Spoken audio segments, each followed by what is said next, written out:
It's December 15th, Friday, 2023. I messed up my own intro. I'm Matt Joel Pearl, and it's time to get in the weeds. Jeremy Lambert's very scared. He jumped for a minute when I said what I said. What are these numbers, Joel? December 15th, 2023.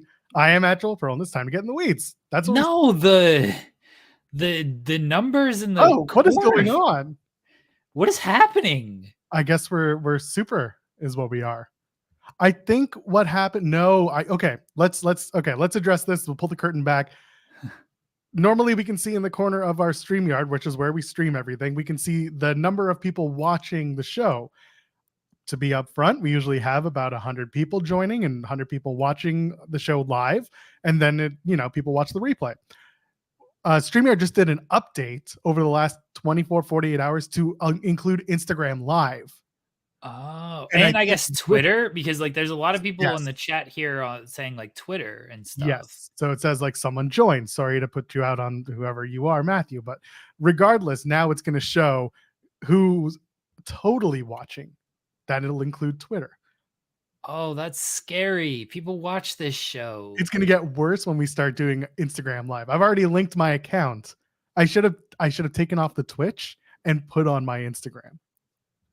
Nobody follows you on Instagram. Yeah, that's true. Now I'm sad. Oh, that's scary. Don't watch this show, everybody. No, keep watching this show. This show is what gets us everything we need. People come and join us to talk about television and pizza and food, and then wrestlers come in and join us on the stories, and eventually they tell us about giant members of the wrestlers they face in the ring. Shout out to Puff. True. That was a great interview we had with him. It wasn't even an interview. It was literally just us, the three of us, just talking about whatever. That's what we do. That's what In the Weeds is. We spend 2 hours every Monday, Wednesday, and Friday here on Fightful Overbooked talking about literally everything. It could be wrestling, it could be not, it could be whatever you want. So that's what we do. We also love your thumbs up, and we love it when you share the video and when you retweet it, engage with it, get out there, do it. There's your thumbs up. And of course, you can support us here. Subscribe to the channel, youtube.com/FightfulOverbooked. And if you are so inclined, you can leave a super chat on YouTube. Any amount, get your question or statement read on the air. Jeremy, we might have to start working on a Humper Chat variant for this show if people are going to start watching us on the Twitter. What are we going to call that? Weed chats? Send us weed money, everybody. Send us weedies. I don't know what to go. You know what? We'll let the chat decide what we're calling them. I feel like we've done this bit before and we just never settled on anything. It's just good stuff. Oh, weed. I like this suggestion by Y Syllable, by the way. We need some jazz covers of wrestling themes while we wait. Can we do this? Yeah, I could probably. This is another Tim project that I need to add to his list. You got to get Tim to do the new intro again. I'm hoping in the new year. In the new year, we'll have Tim do some stuff. Why is Dime Bags? That's good. Oh, that's good. Yeah, and especially really for me, who's a metal fan, and Dimebag Daryl from Pantera was the man. Yeah, I like that. That's a little good hint. Yeah, daffodils. Our fans are daffodils. Our friends, not fans. We're all friends here. Daffodils. I'm not giving you money to buy weed from high schoolers. First of all, we buy them from 11th graders outside PS 118, just like Nana. We're doing things like Nana does. What is PS 118? Is that recess? Is that I just threw out a number. Maybe it is recess. But I mean, that's the New York thing, is public schools and then they're numbered. I thought PS 118 was recess. Maybe I'm wrong, but it's possible. PS it sounds like okay, yeah. Oh, PS 118 was Hey Arnold. It was Hey Arnold. Oh, there we go. Recess was 3rd Street. Okay, there you go. Look at us. I knew PS 118 was something. You guys are wrong. It's not recess. It's apparently Hey Arnold. Jeff Valley Driver saying me and Joel can just walk to the store. It's true. Here's a weed shop within a striking distance of everywhere you go. Okay. Before we start talking about literally nothing, I took my kid to daycare today. I don't normally do that on show days. Normally my partner will take the kid in the morning and then I'll pick him up. But this morning was a little different. It was just I had the time and I said I'll do it. And then on the way back, we live near an A&W. Jeremy, this has to be the worst A&W in the entire known universe, because I got to the A&W, and you know how they have like the daily deals, or not the daily deals, but like the value menu. Everyone has a value menu. Right. They want $4 for their little dinky breakfast wraps. Other locations do it for like $3.25. No, they want $4, $4.10. What is this garbage? Gonna be honest with you, Joel. Never been to an A&W. That's fine. I just go Do because enjoy it's their root across the beer. street. I enjoy the A&W root beer, but never had the food, never been to like one of those locations or whatever. So can't There comment was, on that. I can say this. A&W for a while had some of the best burgers and in the fast food sphere, because it didn't just look tiny and McDonald'sy. It was a little more substantial. And then they were like, no, we're premium and we do this and we do that. And they became a gimmick. It's not worth it anymore, especially this location. They gouge you. It's garbage. Hate it. Let me tell you about my food experience this week. So Raw, went to Raw on Monday, as people know. We're just all talking about food today. Again, this is now we just talk about Are we food. just a hunger podcast? Yeah, I get very hungry on the show. Me too. Raw, went to Raw, was ordering. We talked about the pizza and how my delivery was an hour after I scheduled. I won't go back to that. So the wife and I had to leave, and we didn't get the pizza, so we stopped at McDonald's to get food on the way out. Right, so we order our food and everything, and like the order was a little like I ordered one thing, and then the person tried to tell me my total. Usually they ask like, "Is that all? Can I get anything else?" But like this person is just like, "Nope, here's your total." I was like, "Oh, I wasn't done yet. I had more to like order." So I ordered the rest of my food. So I was very worried about I was very worried about the order getting messed up. Fortunately, all the food order was correct. Every time I go to McDonald's, sweet tea. Gotta have a sweet tea at McDonald's because they don't do sweet tea in Ohio. Ohio's just weird. Yeah, I don't get it, but like they don't do a good sweet tea in Ohio. But McDonald's, that's just uniform sweet tea, right? So get a sweet tea, and we go to the McDonald's. I get my tea. The order's correct. Last time at this McDonald's, when I ordered a sweet tea, they gave me unsweet tea. And the worst thing in the world is you're expecting to taste a nice sweet tea, and you taste an unsweet tea. So we're pulling out of the drive of the McDonald's, and I'm like, I swear, if I got another unsweet tea from this place, I'm gonna be so angry. I take a sip. What do I taste, Joel? The unsavory, unsweet tea from McDonald's. Just Oh no. horrifying. Horrifying. Hated it. I threw it on the ground almost. Thank Joel. you. Almost had to throw it on the ground. I need a sweet tea, everybody. Cam Hawkins is here. It's his birthday. I just brought him on with like unknowingly almost. You know what I'm talking about with the sweet tea, Cam? Yeah, being a Texas boy, gotta have the sweet tea. Can't do unsweet tea. Yeah, it's and up here in Ohio they don't get it. Like they're like, oh no, what's a sweet tea? Like, what do you mean? What's a sweet tea? Take a tea, just dump a bunch of sugar in it. This is all I care about. There you go.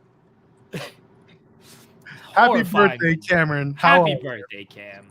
Hey, thanks, guys. I appreciate it, man. How are you celebrating your birthday? Got a lot going on, man. Headed to the barbershop now. Gonna shoot down to San Antonio, Lakers Spurs game. Have a little party with the homies after the game. Good stuff. Okay, let's talk Lakers Spurs. Joel's going to be very not clued in on wants the no basketball. Listen, I got stuff I can do. I'll be right here. The Spurs, they got Wemby, but like not good this year. Cam, not good. Listen, man. If NBA games were 3 quarters, we'd be undefeated, man. It just falls apart in the fourth, and I think that is not having a veteran presence on the court. Like, I was talking to somebody, like, if we had Chris Paul, I don't know if we'd be good, but we wouldn't be blowing games in the fourth quarter because you would have that stabilizer on the court to kind of settle things down. It comes down to mistakes and turnovers and just like real I'm not ready for the moment stuff at the end of a lot of these games. And that's something you learn with time. Wemby's good. Vassell, I think, is really good. I think Sohan's good playing out of position. So they got players. It's just putting it together, man, and it'll come with time.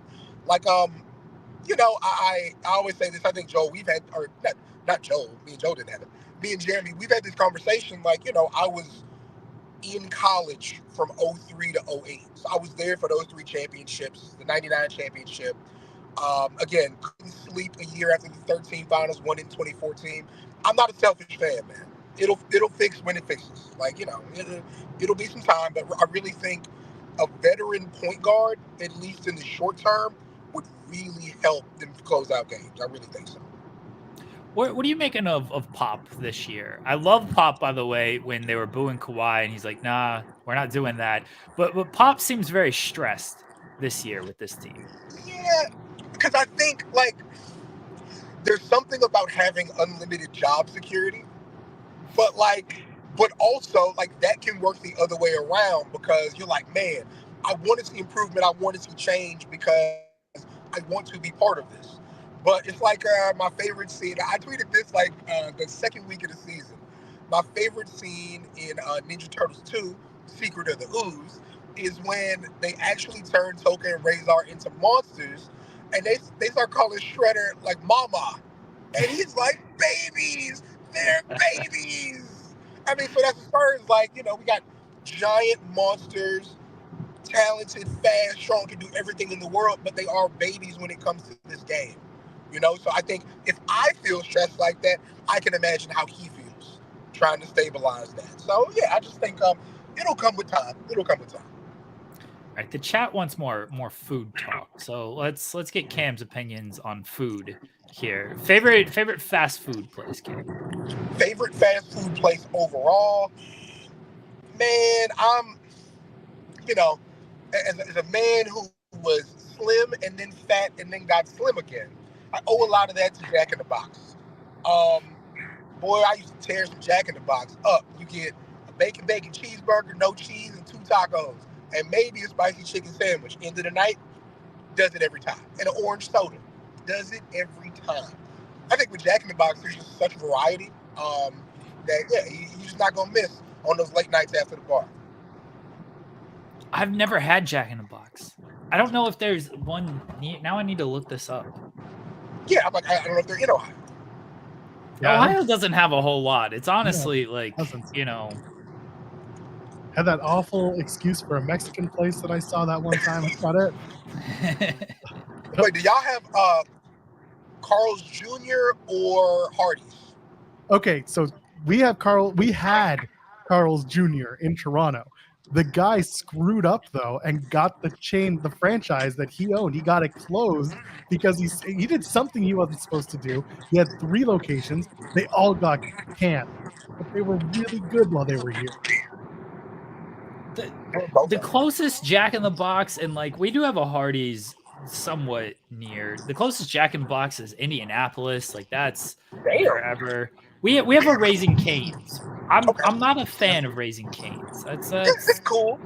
It's like a chicken tender chain is really like an interesting way to go about business because like you can have a burger, I think, like Whataburger, right? Whataburger, if they fix it right, it's going to taste better than some restaurant's version of a burger. Some. Raising Cane's, the chicken tenders are never going to be as good as what you get at a restaurant. And so, why do it? You know what I mean? Like, it's cool the first couple of times, the sauce is good, but you might as well go sit down somewhere. Yeah, we'd be surprised how many people just don't want to sit down. That is true. But, I mean, like, you can just pick it up. Like, again, it's fine. It's just never going to be as good as the other thing. And I'm just never in a rush to get chicken tenders if I'm not at a restaurant for them. Like at a movie or something. Yeah.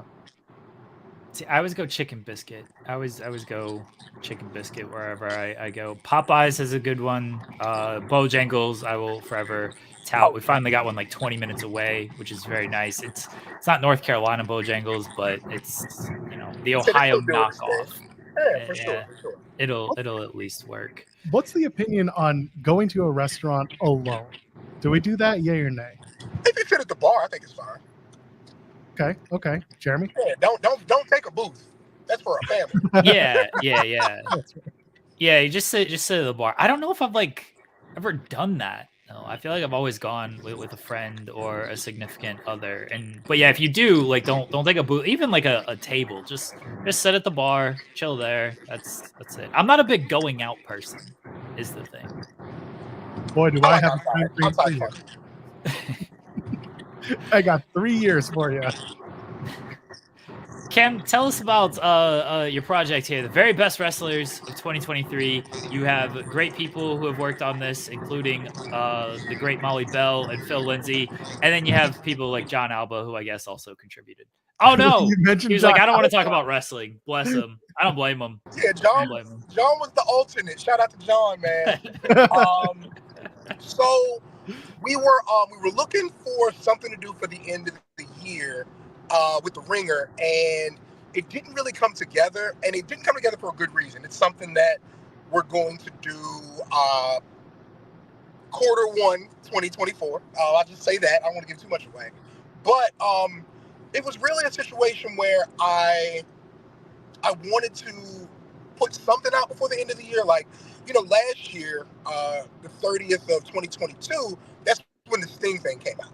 And so that was like, it changed a lot for me career-wise. I think that all due respect to my dog, Ricky Starks, Dax, Mello, the Sting thing I think it changed perception on what I could do and who I could do it with. I think that changed a lot. And so I wanted to make sure that also at the end of this year, we could put together a project that kind of stood out from other things I was doing. So I kid you not, it's like not this last Saturday, but the Saturday before. Texas, shout out to the Longhorns, Hook 'em Horns. Texas wins the Big 12, and I'm kind of in my head, like I'm just at the house. I'm like, football's kind of over for a while. I need something to do. Man, I got the laptop in front of me. So when I wrote about Hyon and Rachel Rose for PWI, originally what I wanted to do after I wrote it, and my man Kev gave me permission, I was going to use the same article, but I wanted to put together like a Street Fighter 2 strategy guide, like booklet about the two of them, their biographies, the fights they've had, and like really do some art behind it. Never really came together, but I still had that idea. I had been touting all year about the great year that she's had, and I didn't really feel like she was getting her just due. She didn't really get her just due as, for her amazing year. And, a lot of what she does is behind a paywall. So I was like, what can I do to draw attention to her and a couple of other people I really think have been killing it? So, man, I sat there. I was looking at that strategy guide via PDF. I started writing little biographies. And then I was like, well, the way that the pages were set up, there was the biography and then kind of an in-depth analysis. So I was like, how can I put something together that is not just me, but also has some other voices? Because the reason I called it the very best wrestlers of 2023 is because lists are stupid and all people are going to do is argue over them. So I was like, if I make my list sound like it's definitive, maybe people will realize that's not actually what I'm saying. And I think that they did. I think one person asked me why somebody else wasn't on the list. So I think it worked. But yeah, man, I love Molly's writing. I love Phil's writing. I really wanted to showcase some people who I think really deserve a bigger platform and really deserve to be seen. And does Fightful have more eyes than my book? Sure, but different eyes. I thought was important. So shout out to Molly, shout out to Mimi Chills, Phil, my editor Cal, my old boss Wade Keller. Wade, you're not getting $1 out of me for this. And John Alba. Like, salute to all them, man, for coming through. I think what I'm ultimately going to do is probably release the full versions of what they wrote, because I had to basically take 80 or 90 words of what each person said and condense that down to fit. But I really want to release the whole thing because they really said some really cool stuff. So yeah, man. And then the art, people love the art. I got into it with a guy over the art. He's like, "That's AI." I was like, "Fuck, no, that ain't no damn AI. That's me." So basically, what I did was, they're all PNGs of the wrestlers that were on the internet. But man, I went to Photoshop and went crazy. There's all kinds of plugins and cuts and edits and blah blah blah blah. I wish it was AI. That would have took 2 minutes. I probably worked on each picture probably 3-4 hours, making sure they look right. But really, not to my own horn, but I put this together in a week, man. Like, this was me sitting there on the computer, putting the graphics together, organizing stuff, and if you have purchased it, if you ever played Super Mario RPG, there's this one part of the game where you sleep in one of the beds in the hotel, and these 3 ghosts come to you, and they've hidden like flags all around the game. So I didn't put the link. I didn't put any obvious links, but on each of the profile pages, there are 3 hidden links, on different like words on the page. Somebody's actually found all 18, so salute them. But yeah, man, it was just I wanted to do something really different that hadn't been done in this space, and yeah, man, it's got a good reaction. And I've given it away for free a whole bunch because, listen, if you broke, it's not your fault you broke. That's capitalism, baby. You can't control that. So it felt good, man. I gave it away, a bunch of them for free, and people have bought it for like, it's $8. People have bought it for like 50, like off the strength. So yeah, everybody gets a Merry Christmas. Not only the people who contributed, but my family and friends as well. So yeah, it was really fun to put together. I love the reception that I've got, and hell, I might bring a couple of hard copies to WrestleMania if people want to buy them for $1,000 pop. Okay. I'm gonna buy one for somebody right now. So if you're in the chat, this is a big thing Shea Serrano would do a lot, like buy other people's work for friends and fans and stuff. It's always about giving back, right? If you're in the chat, what's a good word somebody can put in the chat, Joel? Yeet. Yeet No. or yeet in the chat. Sure. If you want to put yeet in the chat, do that, and I will we'll write all the names down, and then at the end of the show we'll do a random name picker, and then we'll pick a name, and then contact me on Twitter, and then I'll purchase one for you and get it sent to your email, so you have it there. Hey man, and shout out to Shay, man. This came together because of Shay. So we had been, talking about me working on a project. We bounced some ideas back and forth. And so when this was coming together, it was probably like Wednesday, Thursday, like whatever. I was like, Shay, I got the project. How do I put it out? And he's the one that actually put me on Gumroad because that's who he publishes through. And so, yeah, he told me they took a bigger cut than they did. I'm glad they don't. But yeah, Shay definitely put me on this. I think we're hanging out tonight for the birthday. So shout out to Shay Serrano, man. One of my big inspirations. I'm glad to call him my friend. And now I'm getting to this money, baby, because he put me on game, showed me the way. So yeah. There you go. So I always enjoyed Shay's work dating back to what was the first stuff that I saw of him? I think it was the random basketball stuff that he would do for Grantland at the time. I think he was started at Grantland, so that's probably where I started following his work. So yes, he never met him, but very big influence. It's a good dude, man. Absolutely. And like that is again, I've been blessed to be around, man, starting in this thing with Wade Keller, a self-starter, a self-publisher, a dude who put himself, he was like, I'm gonna go to the bar and kick it, and I'm gonna turn this into a career, and absolutely did that, starting with Wade, getting on with Cal, getting on with Sean, getting on with Kaz and Sparks, and now Shay. I've had some of the best mentors in this game, man, and again, like being able to put a couple of writers like edition, even if it's not the biggest project they've ever done, and then being able to give this thing away for free and people understanding the important to that, man. It's been a blessing. So it's a very happy birthday for me. A lot of stuff has come together this year. So yeah, man. And I get to hang with you guys every time I do something cool and ham it up. So thank you.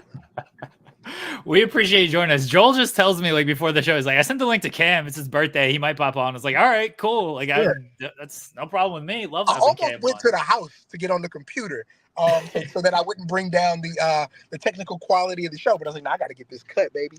Nah, it's all good. We've had enough people show up in the cars, and it's the audio still comes through. It's all good. I want to go back, and I just want to shout everyone out because I think it's really cool that there's a community here that is both giving and supporting, and that there are people who are out here, not just paying $8, but willing to pay more and say, hey, give it back and send it back. I think that's amazing. And I want to throw that back out there for anyone who has the means and can do it. Amazing if you can. And for those who are looking for the support, we got you. So that is something worth saying.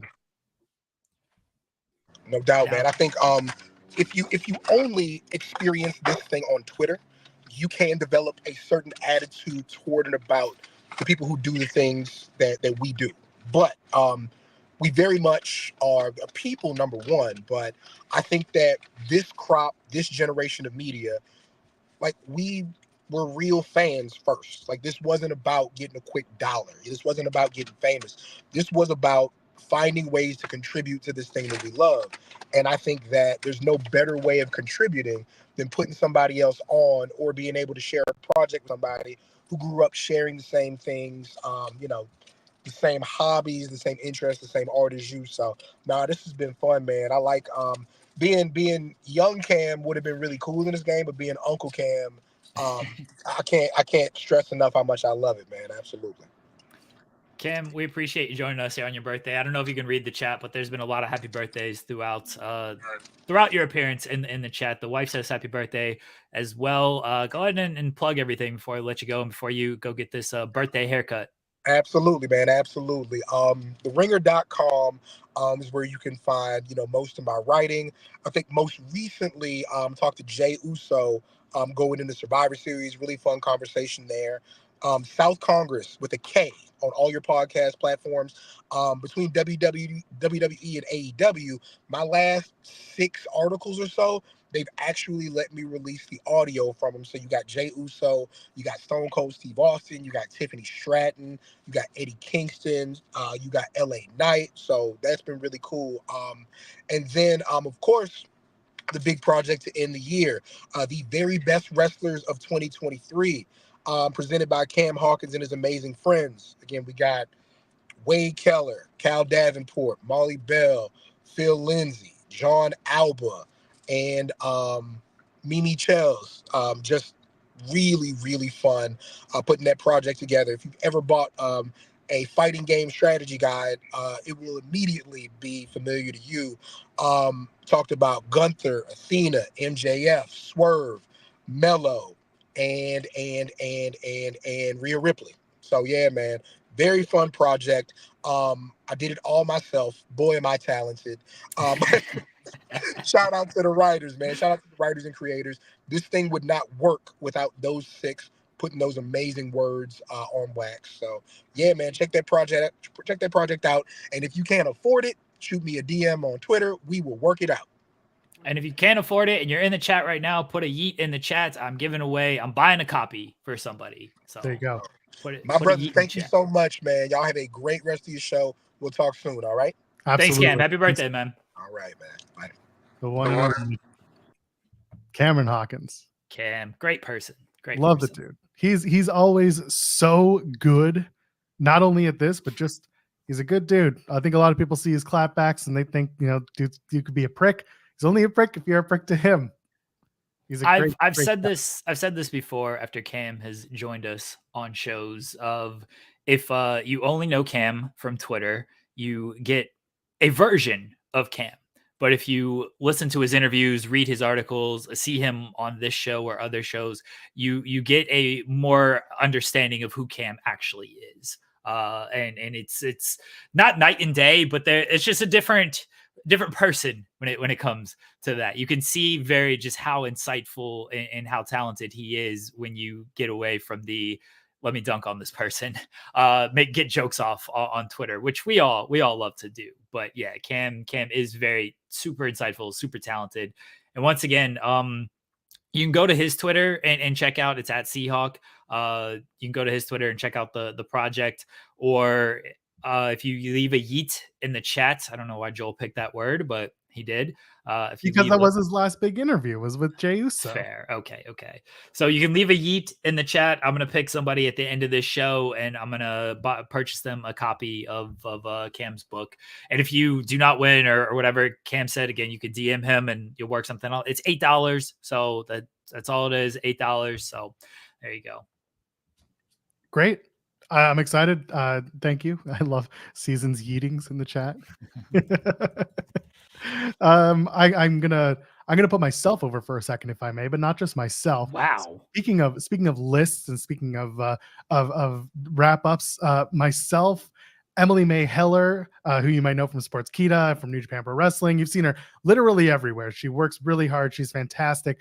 And Rabbi Jeremy Fine, who heads up Second Wrestling in Chicago in that area. We all got together as 3 Jews and said, "Hey, let's put together our own list of the top Jewish wrestlers of 2023." So we dropped that yesterday because today is the last day of Hanukkah, but last night was when we lit the 8th candle, because you start at night. That's how the Jewish calendar works. Things start at night. So today is the last day of Hanukkah, and we released this top 18. You can find it on the Second Wrestling Twitter. You can find it on my Instagram and on my Twitter as well. And we just kind of profiled 18 wrestlers who are part of the tribe and who had strong years. You see Matt Seidel, you see Simon Gotch, you see some names that you didn't even know was Jewish. I know Marina Shafir, Chris Masters, bet you didn't know he's a Yid, but he is. Cole Cabana obviously makes the list. Drew Gulak is there.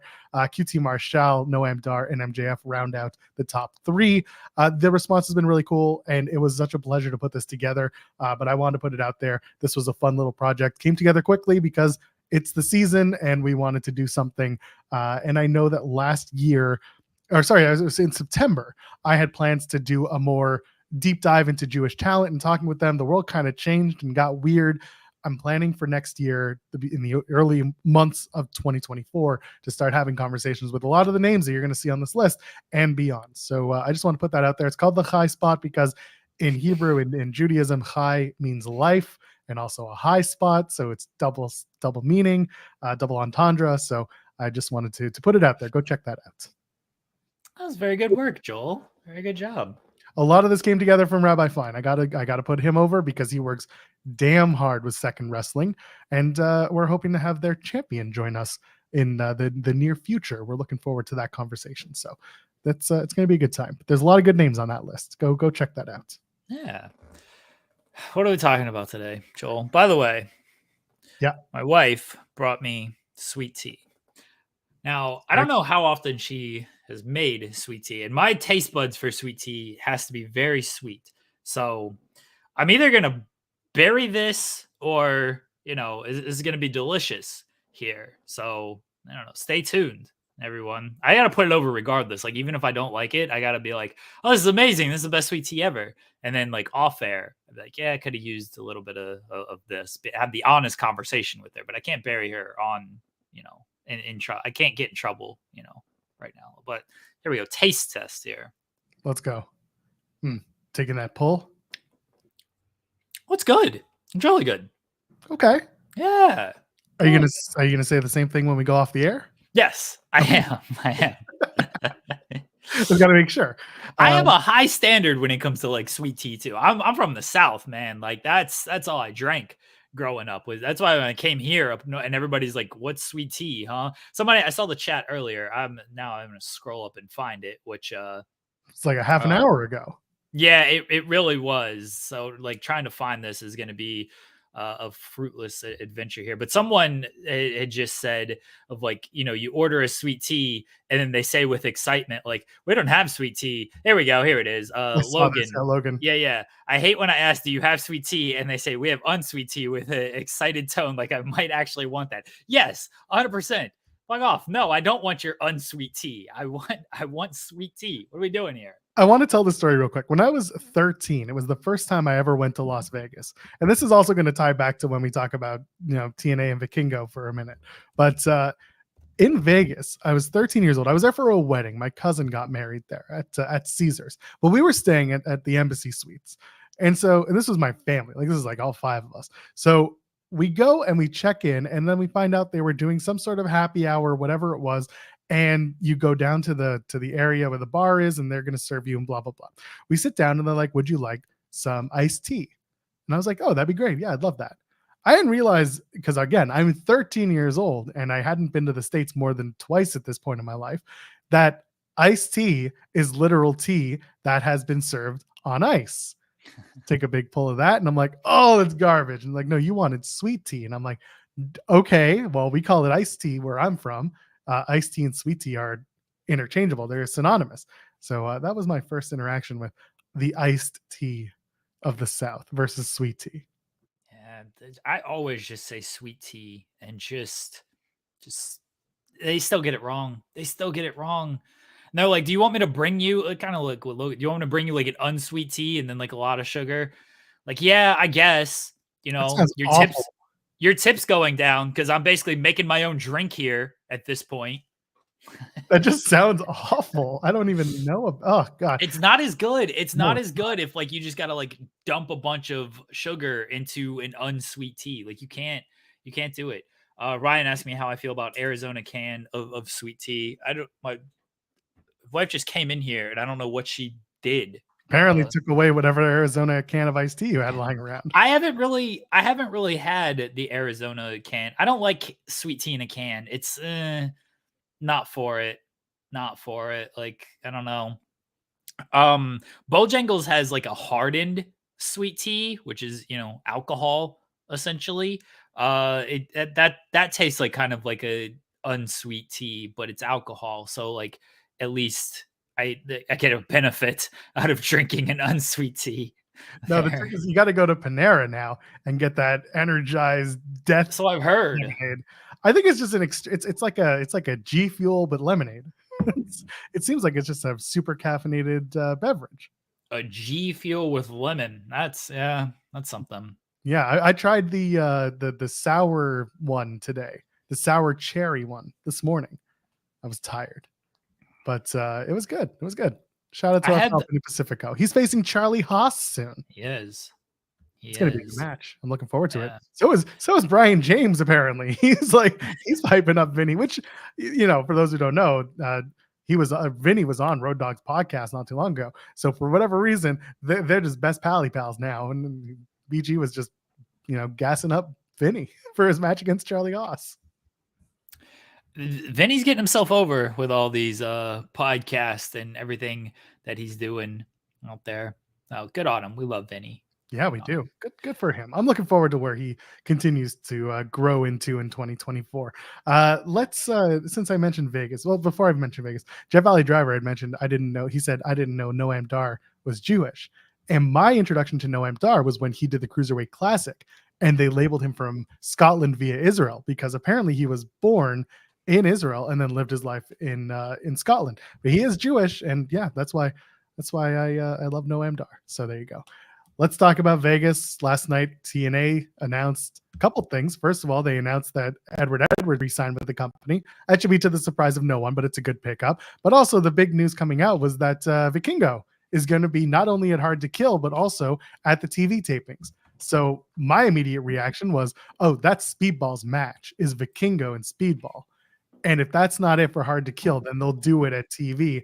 But I was pretty excited to see Vikingo get his shot along with the millions of other talent they seem to be bringing in for the next few days in Vegas. What did you think when they announced the Vikingo, not signing, but just they're bringing him in? They're going to have him guest star.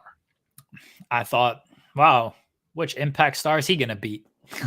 Yeah, that's why I said Speedball. I love you, Speedball, but we all know how this goes. Nah, that's a good get, Vikingo. We know Vikingo is going to have an amazing match with whoever he's in there with. TNA, they're doing good work in just like bringing. By the way, I'd like to see like Vikingo against Kushida since he's signed now. I think that'd be Really, really fun match. They're making Hard to Kill a very must see reset event, right? Like they're bringing in big. I know Osprey and Okada aren't on Hard to Kill, but they're on the tapings afterwards. They're making TNA wrestling like the remix to the rebrand, whatever you want to call it.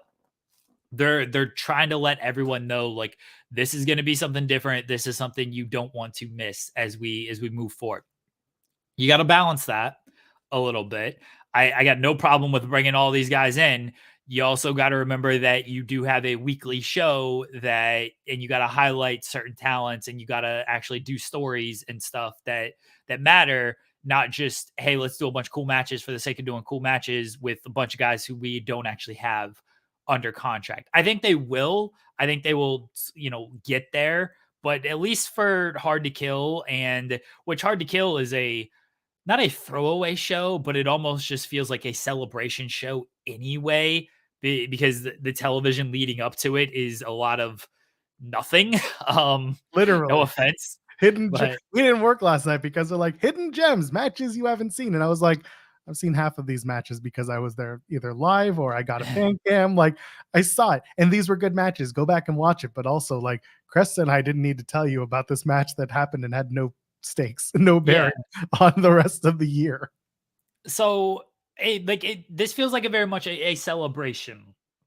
Hard to Kill, and then the Snake Eyes tapings afterwards. But of course, these matches on Snake Eyes are going to air on TV. So how's that going to fit into the weekly storyline when Okada, Osprey, Vikingo probably aren't going to be there weekly? So they got to strike that balance. And I think after Hard to Kill and after these tapings, that's when I'm really interested in what TNA looks like. But for right now, for what they're doing in Vegas, look, I know you're going, Joel. Like that's going to be a time out there with everything that TNA Impact is putting together. So good on them. Yeah, there's every time they make an announcement of talent coming to join, I'm just like, wow, I'm glad I got the ticket. Glad I decided to go out there. Glad this is something that we're going to do. And yeah, the coverage is going to be a lot of fun on Fightful. So just keep your eye out for Hard to Kill in that weekend.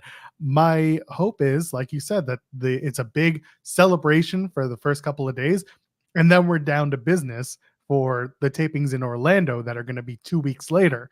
And I think that's when, because they're labeling it as Impact, like as TNA Impact tapings, that's going to be maybe even the first round of TV, and that Snake Eyes might just be a special that they air.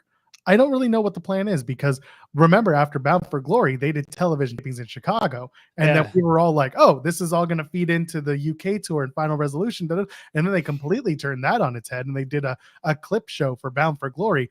I don't think they should do this time. I think they should run right into the Snake Eyes tapings on that Thursday and just splice in Hard to Kill results. But otherwise, it's just a fun couple of days saying, hey, we're back and you're going to want to pay attention to us. M.A. Solko is normally with us in the Impact post shows. So I saw MK Ultra on an indie show last night. It was the first time you hear an uncensored Megan Thee Stallion song. Killer Kelly is waiting for someone to post that, by the way.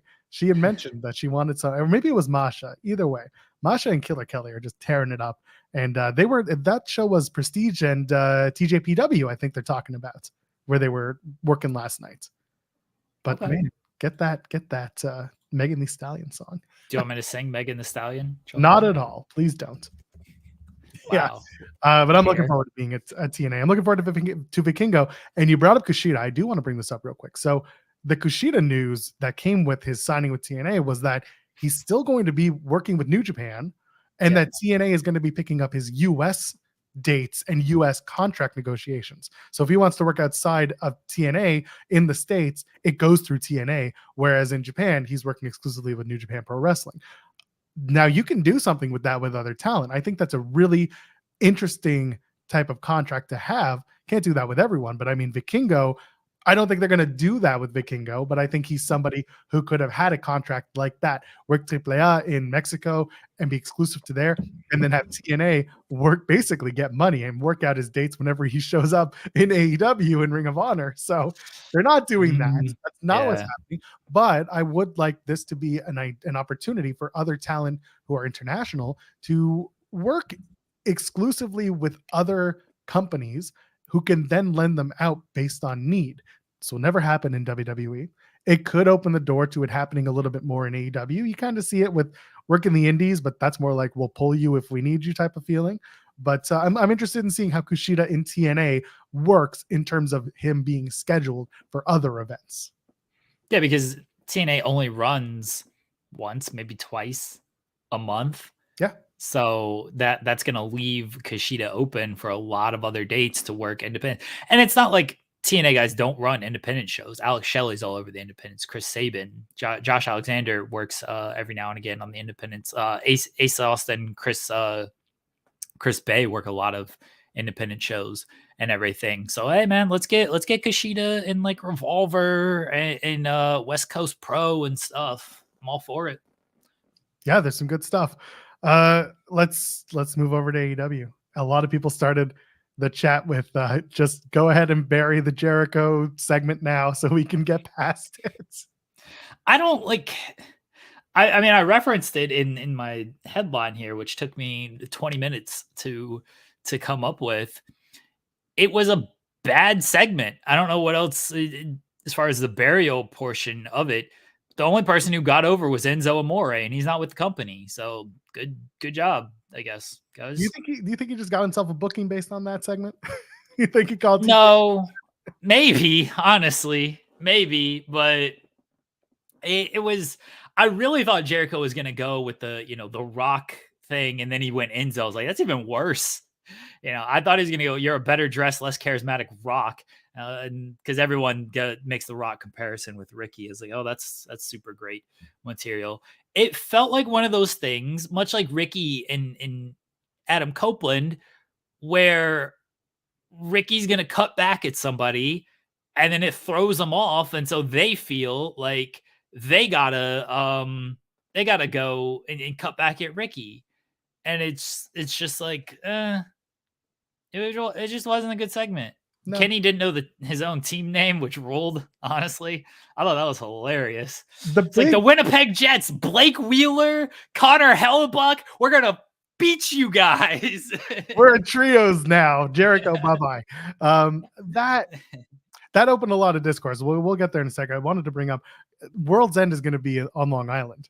Enzo Amore was like the Long Island king, other than MJF. I could just see him being like, bro, Tony, I got an idea. What if I help my boy, Big Bill, and that Ricky Stocks guy? What if I help them retain their titles, and then I'll start a feud with Billy, with Billy and with Ricky over those titles, and I'll get the titles themselves. What if Enzo is the devil? Remember, maybe not. Well, if Enzo is friggin', if Enzo's pitching to Tony Khan, I don't know. Nah, like I don't need. Look, if he gets a one-off in Long Island and helps Big Bill and Ricky win, whatever. But like, I don't really need to see it. I don't really need to. I don't.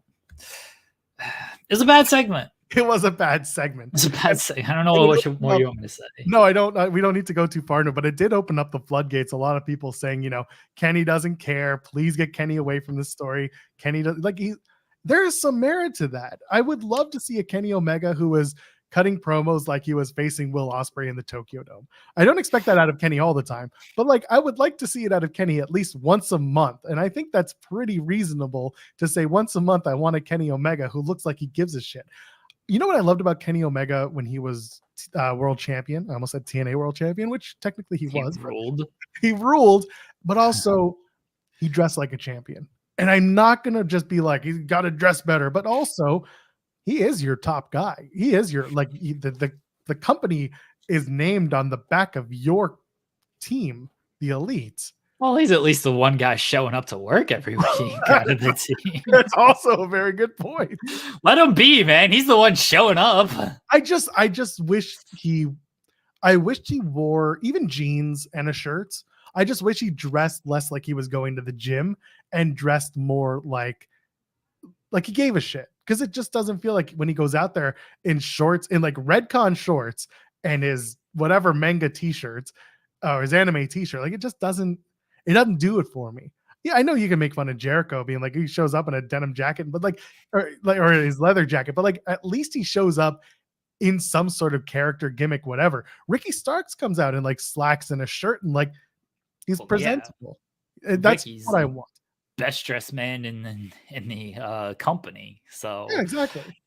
I get what you're saying. I don't know what Kenny's level of care is for this. If this is what he wants to do, if it's something that he's being just asked to do and he wants to do something different. I feel like if you're Kenny Omega, you have the power to be like, that doesn't work for me, brother. And instead he's doing this. So this is what he's doing. Should he maybe act like he has a little bit more care into it? Yes. Like if this is what he's agreed to do, then, try to make the best of it type of thing. It was a bad segment. The match will be good because these guys are good professional wrestlers. And that's that. Do I wish Kenny Omega was doing something different? Yeah, 100%. Like I don't wish Kenny Omega has been doing trio stuff for this entire time. I don't wish Kenny Omega has been doing this tag team stuff this entire time. I wish Kenny Omega has been doing a lot of other stuff, but I don't know how often he wants to wrestle and bump and do all of this stuff that he typically does because he's trying to preserve his body and everything. So this is a way to not do that as much. It was a bad segment, and it was made worse by the fact that the ad-libbing seemed to irritate everybody, and and one person Kenny legitimately forgetting the team name honestly rules because Jericho's so proud of that Golden Jets team name, so proud of it, and Kenny just like calling themselves the Winnipeg Jets. It's just that irked Jericho more than Ricky pointing out that fell flat. Those nicknames, man. What did he expect with Big Billy Starks? What was he hoping to hit with that? Shout out to Excalibur who picked that up and was just like, Billy Starks, who's going to be challenging for the Ring of Honor Women's Championship at Final Battle this Friday. And I was like, that's probably about the best you could do with that, huh? Okay, good. Like, I don't know what he was even like tried to. Yeah, absolute assholes was probably the best line. And then he did Rick and Dick, which, okay, that's all right. It's not bad. Pickle Rick Dick is what he should have gone with there. But then what was he hoping to accomplish with Big Billy Starks? That's not even like a diss. Honestly, that's like kind of it's a cool little thing. Yeah, Big Billy Starks. Yeah, that's the trio's name when Billy Starks joins and they win the trios titles. Like it was weird. I don't even know what he's trying to accomplish. Like, shout out to the Big Billy Starks brand, man. Shout out to Mouse. Shout out to Billy Starks going for the title tonight. Really looking forward to that match at Final Battle. So, yeah, the Big Starks brand thriving out there. They are, absolutely. The Jericho thing, I saw a lot of people also saying like Jericho needs some time off. They need to pull him off screen. I don't disagree with that. I can tell you now, the next time you won't see him on a show, or at least not in a pre-tape, February when he goes with Fozzy to the UK. That's about it. Jericho Cruise doesn't fall on a Wednesday. They get back on a Tuesday specifically so he could show up at Dynamite. And then, he misses one Wednesday in that entire 2-week tour with Fozzy because they get back on February 26th. And then the 28th is that episode of Dynamite. So don't worry, Joel. Don't worry. Jericho's going to lose to Takeshita so Konosuke can get that win back after tapping out. And all's going to be forgotten here. All's going to be forgiven with old Chris. Powerhouse Hobbs, he's doing well after squashing Chris Jericho, right? He's doing great. Big things, Powerhouse Hobbs. Ring of Honor World Champion, Action Andretti. Sorry. They're wrestling tonight. I heard that everyone is praising this trios match that's on Rampage tonight. Yes, I'm looking forward to that. Everyone said it was a good match. I love Tony Khan casually dropping the rest of the Final Battle card at 10:30 p.m. Eastern after Ring of Honor had finished their show. And then also, I got to put it out there, the Von Erichs are on the 0 hour. They're facing the Outrunners. And then like 2 hours later, their match from Rampage will be shown. And I just think that's hilarious. How people got very mad over, Tony, you have a TV show to announce these ROH matches. And then he just puts it out on Twitter. Man, Tony's got more followers than are watching this ROH on Honor Club. No offense to it. So, like, I ain't that mad about it. Could you, like, do both? Yeah, you probably could. Like, you know, just schedule your tweets to go when you know the announcement is coming on ROH on Honor Club. But whatever. People are just going to be mad about stuff. Good show tonight, ROH. I got to cover it. Hopefully it's a good show. Hopefully Tony doesn't make this press conference go until 3 a.m. It's, you know, it's at least a Friday, so I can sleep in tomorrow. Ain't gotta get up early for work or anything. But final battle tonight. Good show. Let's move on. The devil, Joel. The devil's in the thumbnail. Yeah, no, I just wanted to bring up the Jericho stuff real quick because I know. You know, because you're an AEW hater. People wanted to get into that and get Joel, out. Look, let's talk about the devil and drink tea. Fancy, pinky out, out, everybody. When you drink your tea, that's fancy. Yep. Shout out to Allison K. Pinky's up. That was yeah, but I'm doing a SpongeBob reference. Yeah, no, I prefer mine. Anyway, my references are timely and professional wrestling. Yes.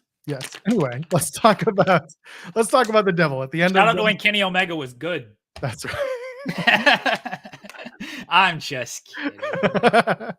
Anyway, at the end of Dynamite on Wednesday, we saw the devil again and the henchmen. They took out Hangman Adam Page, dropped him on that real glass top of a car windshield, prompted a lot of people to say, "Oh, it's got to be Jack Perry," because all of the incidents have involved glass for the last little while. The beer bottles made of glass, the window that Anthony Bowens was tossed through, that was made of glass. Hangman was taken out via a car windshield made of real glass. A lot of people are now jumping to the Jungle Boy train, the Jack Perry train. I'm not there personally. There is one thing though that I think I've noticed.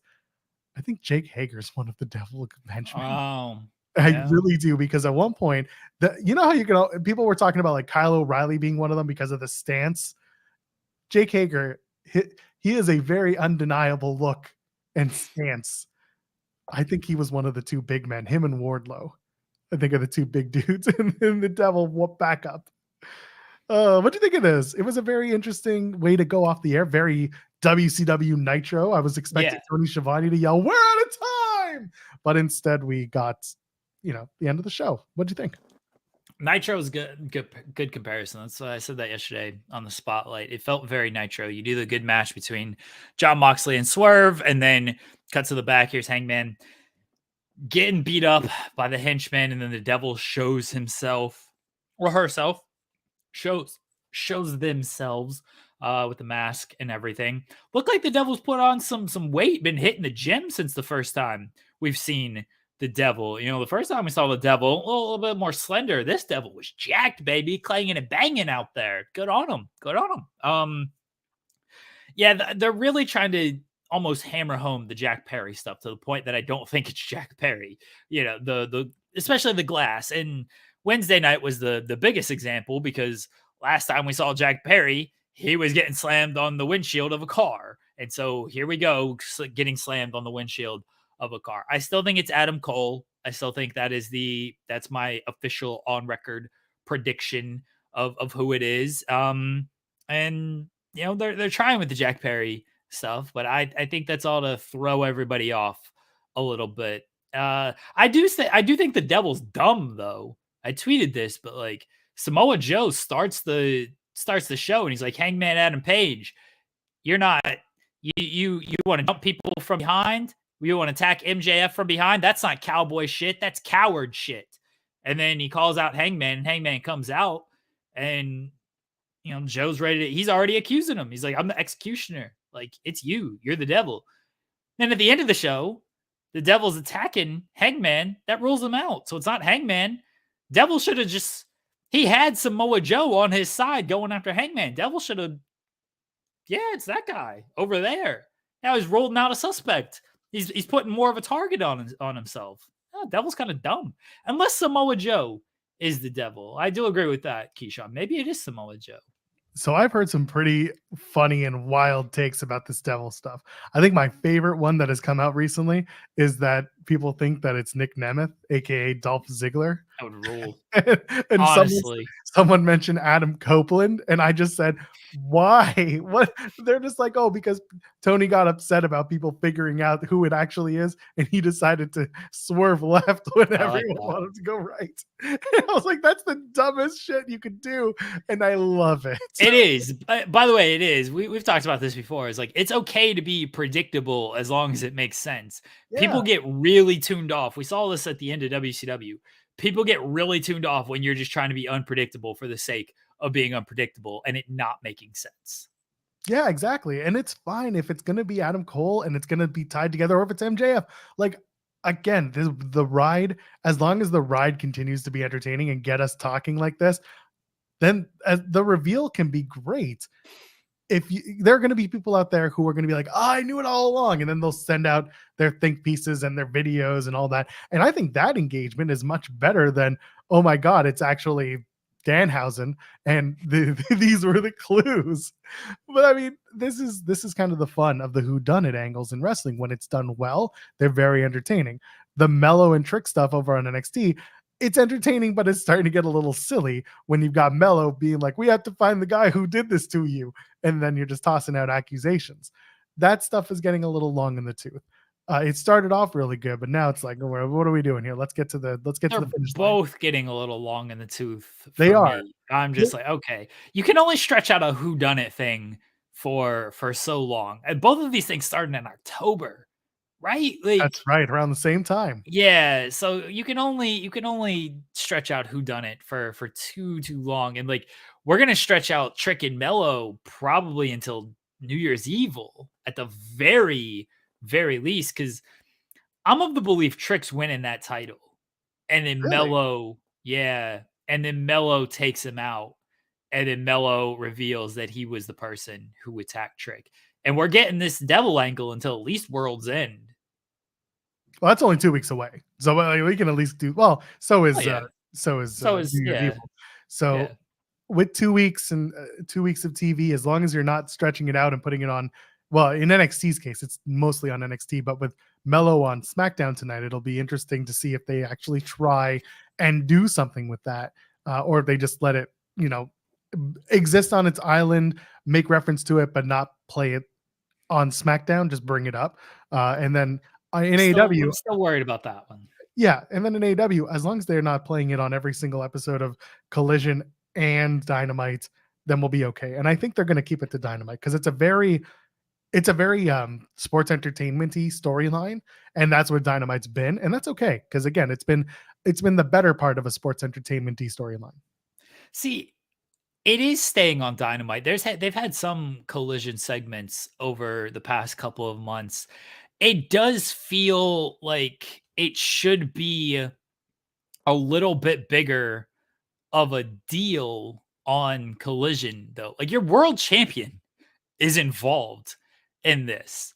And to not really reference it on Collision, that's where you get into the two shows they do really feel separate instead of together. Like, your world champion's involved. The devil's hacking the production system on Dynamite. And then on Collision, he's like, the devil doesn't work Saturdays, apparently. He's Smart got to devil. prepare. He's got to prepare to ruin lives on Sundays, I guess. Like, it is a little weird that there isn't more mention of it on Collision. Yeah, but at the same time, I'll be okay with it as long as as long as it plays well and as long as the reveal isn't too bad. Why Soulable in the chat had mentioned, White Rabbit when Bray Wyatt came back. That did go a little bit long after a while. We started getting a little antsy, and then it happened, and it played out the way it did. But the reveal was well worth it. The pop was huge. This time you're kind of hoping for a similar ovation when you get to World's End. If that's where they do the reveal, then you'll probably have Long Island really get behind it. And if it's MJF, oh, that crowd's going to be really confused about how to react because MJF on Long Island, we know that he's a babyface. We know that he's loved, revered, cheered, but you can't, that's a tough reveal if you do it there. White Rabbit got a little long, but that started in August? And the reveal was June or July because it was Extreme Rules. Or was it October? That was October. Sorry. Yeah, it was October. October. And that wasn't like a central focus of the television show. It's just like Right. QR code pops up, scan it, That's it. It was very like it wasn't part of any stories. So yeah, we were all waiting for okay, when's Bray actually going to show up? And then the final QR code was Extreme Rules plug and stuff. It wasn't a central story that involves the world champion. So it's a little bit different there. I'm a little less forgiving on a long story that is basically taking the world champion into doing this stuff when he could be doing other stuff compared to, hey, this QR code pops up and we're getting a big return out of it. Yeah. So again, going back to the devil, it feels like they have two people in mind. And I don't think they're vacillating. I don't think they're going back and forth about who it is. I think the decision's made. I just think I the would hope decision. so. Again, we don't know. It could very much be, oh, they figured it out. Now I got to change everything. I hope that's not what they're doing. Don't do that shit, by the way. I don't want like that. Yeah, don't do that. Don't change your plans just because the internet wants to be in and figure it out. Because for the people who have figured it out, you're obviously not going to know until the reveal happens. And then there's still a lot of fans who have not figured out. They're sure they have. They're sure it's Jack Perry. But then if it's not Jack Perry, clearly they were wrong. And it's a reward for those who have been following. If you got it right, congratulations. You got the clues. If you got it wrong, well, guess what? We're hopefully going to tell you how we got to this point and who it is. That's going to be the big thing for me is like, how do we follow up on the devil reveal and make it sound like this has been in process, highly worked on, and not just thrown together week to week, right? That's going to be the big moment is how much work did we really put into this and how much lore is in this story? What do I always say? But real quickly, imagine if like they did all that White Rabbit stuff and then everybody figured out it was Bray and they're like, let's do Karrion Kross here instead. And let's people were thinking about being Cross. By the way, this was what I was thinking of. Is it Black Scorpion or is it, something, or is it White Rabbit? But this is what I always say, Joel, is like the moment, the reveal, the win, whatever that is always great. The Continental Classic, we talked about this before. The Continental Classic, whoever wins it, that's going to be great for them in that moment. What's the follow-up? Because you can always create moments, because you can create moments almost out of thin air with a lot of stuff. Bayley winning cashing in and winning the championship. Remember, she was like losing a bunch before that, and then she cashed in, and everyone was real excited because she beat Charlotte and everything. Like, oh, this is awesome, Bayley. Like, and everyone's like, oh, WWE creates such a good moment. Okay, what's the follow up out of that? Because it's very easy to create moments. It's much more difficult to follow up on those moments and make those moments even more meaningful, because that shows actual plan and foresight and just I don't want to say ineptitude. Is that a word? It is. That up. Yeah, no, you're right. Am I using it correctly? That's the thing. I need to remember if you are. Regardless, no, it's a lack of skill. Yeah, inept means like is not good. So I think ineptitude would, yeah.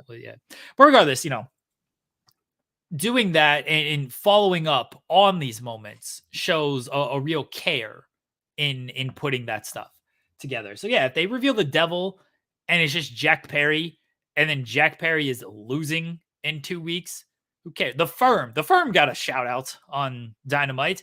And people are just burying, Omega and Jericho are just burying. Like, hey, remember the firm? The firm flopped. Dr. Dre. Thank you. Remember the firm? They brought up the people firm. People don't really seem to remember the firm. Maybe they're bringing back the firm. They were mentioned recently on TV. Do you remember who was in the firm? Big Bill, Lee Moriarty. Yep. Obviously Stoke. Yeah. Stokely Hathaway's group. No, I don't remember the other two. Ethan Page and the Guns. Oh, wow. Well, the Guns have done the best out of that entire group. Oh, my goodness. No, Big Bill's a tag champ. Come on now. Oh, no, Cody. That's true. Big Bill is also he's really good. The referee say you could do this. I got some of it. Cody Will's like, oh, I'm not doing this. That's the Booker T doing the trick Williams Dude, theme that song. rules. I- That it rules. was fine the first 3 times, Nah. and now it's just a gimmick, which honestly, that's WWE, right? Something Yeah. catches on, they're gonna do it. Like the fans chanting "Whoop that trick," that was never planned, and then it became a thing. Now it's there. Then he got yeah, yeah, I like it. Well, and now Trick's doing it. It just pops everyone. Rules. Fine. Ryan, we will never slander the Nightmare Collective. We can't. We're not Never. allowed to. Contractually, we cannot. We got the Japanese deathmatch legend Luther out of that. That's one of the greatest factions of all time. It is. M.A. Soko mentioned the Devil's Cornet leading an NWA invasion. I actually the reason why I brought that up because NWA they announced that Black G's is going to be back, and I think that's really good shit. I'm really glad to see that. For those who didn't know, Black G's was battling cancer and apparently is in a position now to be returning to wrestling, and he will be at the next NWA pay-per-view. I think it's the same night as Hard to Kill, which is that's just poor planning on NWA's part. But I'm really There's happy. too much wrestling. There's too much. Yeah, I get it. I like my idea of we just need one day. Put all these shows on one day. Tuesday makes the most sense to me. We get 12-hour block, 12-hour whatever. We get Dynamite, Collision. If you want to do Rampage, fine. Raw, SmackDown, NXT, Impact, ROH. There. How many hours total of wrestling is Too that? many. Yeah. Just one day. You put them all on a Tuesday from 6 a.m. in the morning to midnight. I assume you can fit all the shows in there. To midnight. All on one day. You watch what you want to watch. You rewatch whatever you want to watch. And the rest of the day, we just sleep, man. Or the rest of the week, we just sleep. Can we just do that? No, the rest of the week is dedicated to all the content we had to put out about the shows we watched or didn't watch on Tuesday. No, Joel. We just do a marathon watch. That's all. We do our show as like a marathon watch as well. And then that's it. Monday Night Raw will be the show. Well, it depends where. Yeah, it depends on what you like time slot stuff in. Yeah. That's what it comes down to. I feel like whoever gets the 8 o'clock time slot would be the best. I don't know though. Like you put like something at 7. Well, I assume there would be an 8 o'clock spot. You get something at like 6. Something at 6 might play well. No, because you have to remember everything you're pitching also has to be West Coast adjacent. Are you airing everything in live across all the time zones? Or are you time shifting this? Because if you start at 8 o'clock, then it's 5 o'clock in LA. And that's a better time to be watching than 4 or 3 when you're potentially at work or commuting back. Which honestly, an LA commute is like you don't get home until midnight the next day. So that's different. But, other people who are on the West Coast. A morning wrestling show might work. 8 o'clock, 8 a.m. wrestling. Wake up, see NXT. Seems bad. You don't watch You don't watch NXT at 8 a.m., Joel? No, I watch it at 8 p.m. No, I actually started at 9:30, and then I can mode it in about a half an hour. It depends what I'm up to. Last night, all I wanted to do was like sit around and play video games and not pay attention to wrestling.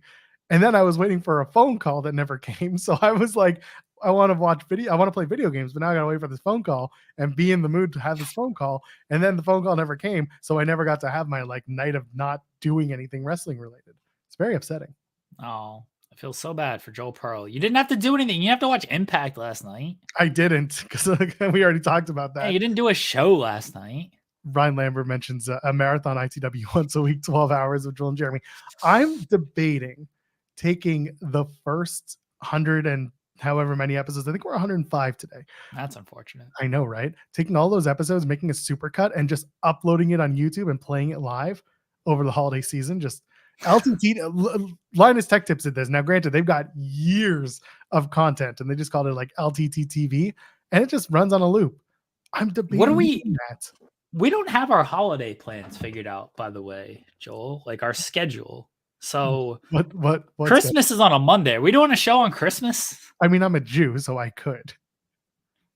I don't know if I can. I don't know if that would fly. I feel like we got to do a show on January 1st, right? Like that's also a Monday. We do have to do that show. Yeah, that's on the main channel. Like January 1st is whatever, honestly. Like you get to midnight and then it's like, okay, that's it.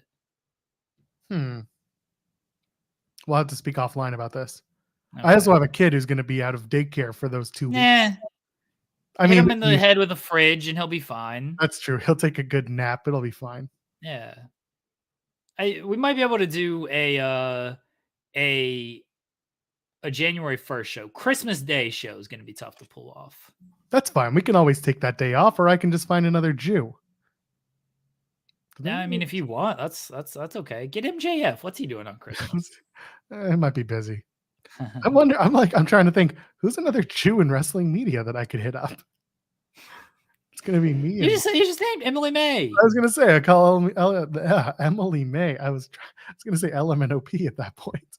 Yeah, RJ City. Get RJ City. RJ would be hilarious, but I think RJ has plans, specifically doing? Christmas plans. Hmm. I don't think I'll get RJ. I'll ask RJ. Wow. Who else could I get? I know Boxing Day. There's a show. There's a Greektown show. Okay.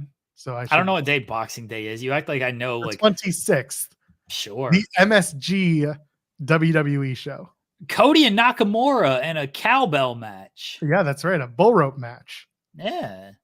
Good for them. It's gonna be a good match. It will be. And then they'll do maybe it'll just be a bull rope match at Raw. Hey, you but I think feel they'll do that on Raw? Do a steel cage instead. Bring the cage. You're so adamant about the steel cage. Well, that's because if you want classic Cody, you have to, and I'm not talking about classic Cody Chun, who was on this show not too long ago. If you want classic Cody, you have to put it in a cage for the blow off. You don't have to. But also, if Cody wins the Texas Bull Rope match, or whatever they're calling it at Madison Square Garden, if he wins that match, it's kind of game over for the feud. Yeah, it's gonna be unfortunate. Nakamura should win this feud. He should the blue steel cage. I'm for that. I'm Oh, for the blue steel cage. Everyone hates that cage, and I know why. I don't care what everyone else likes. Just book to my needs. That's right. 6-sided rings, baby. 6-sided ring, blue steel cage. Remember when Impact wanted to do like the steel cage match, and then they booked 2 cage matches, and they had the opening in the cage, and then they realized, oh, taking down this cage and then putting it back up is too much damn work. So now it's an all steel cage show. That's the legit reason for why they did an all steel cage show. They're like, putting down this cage, taking it down, putting it back up, because they didn't have the lowering gimmick because the arena was so small. So they had to like physically like put it up, and they were just like, instead of like taking it down and putting it back up, we're just gonna leave it up the whole show. Now the entire show is done in a steel cage. Lazy. Rolled. That lockdown pay-per-view was both the best and worst thing ever to happen.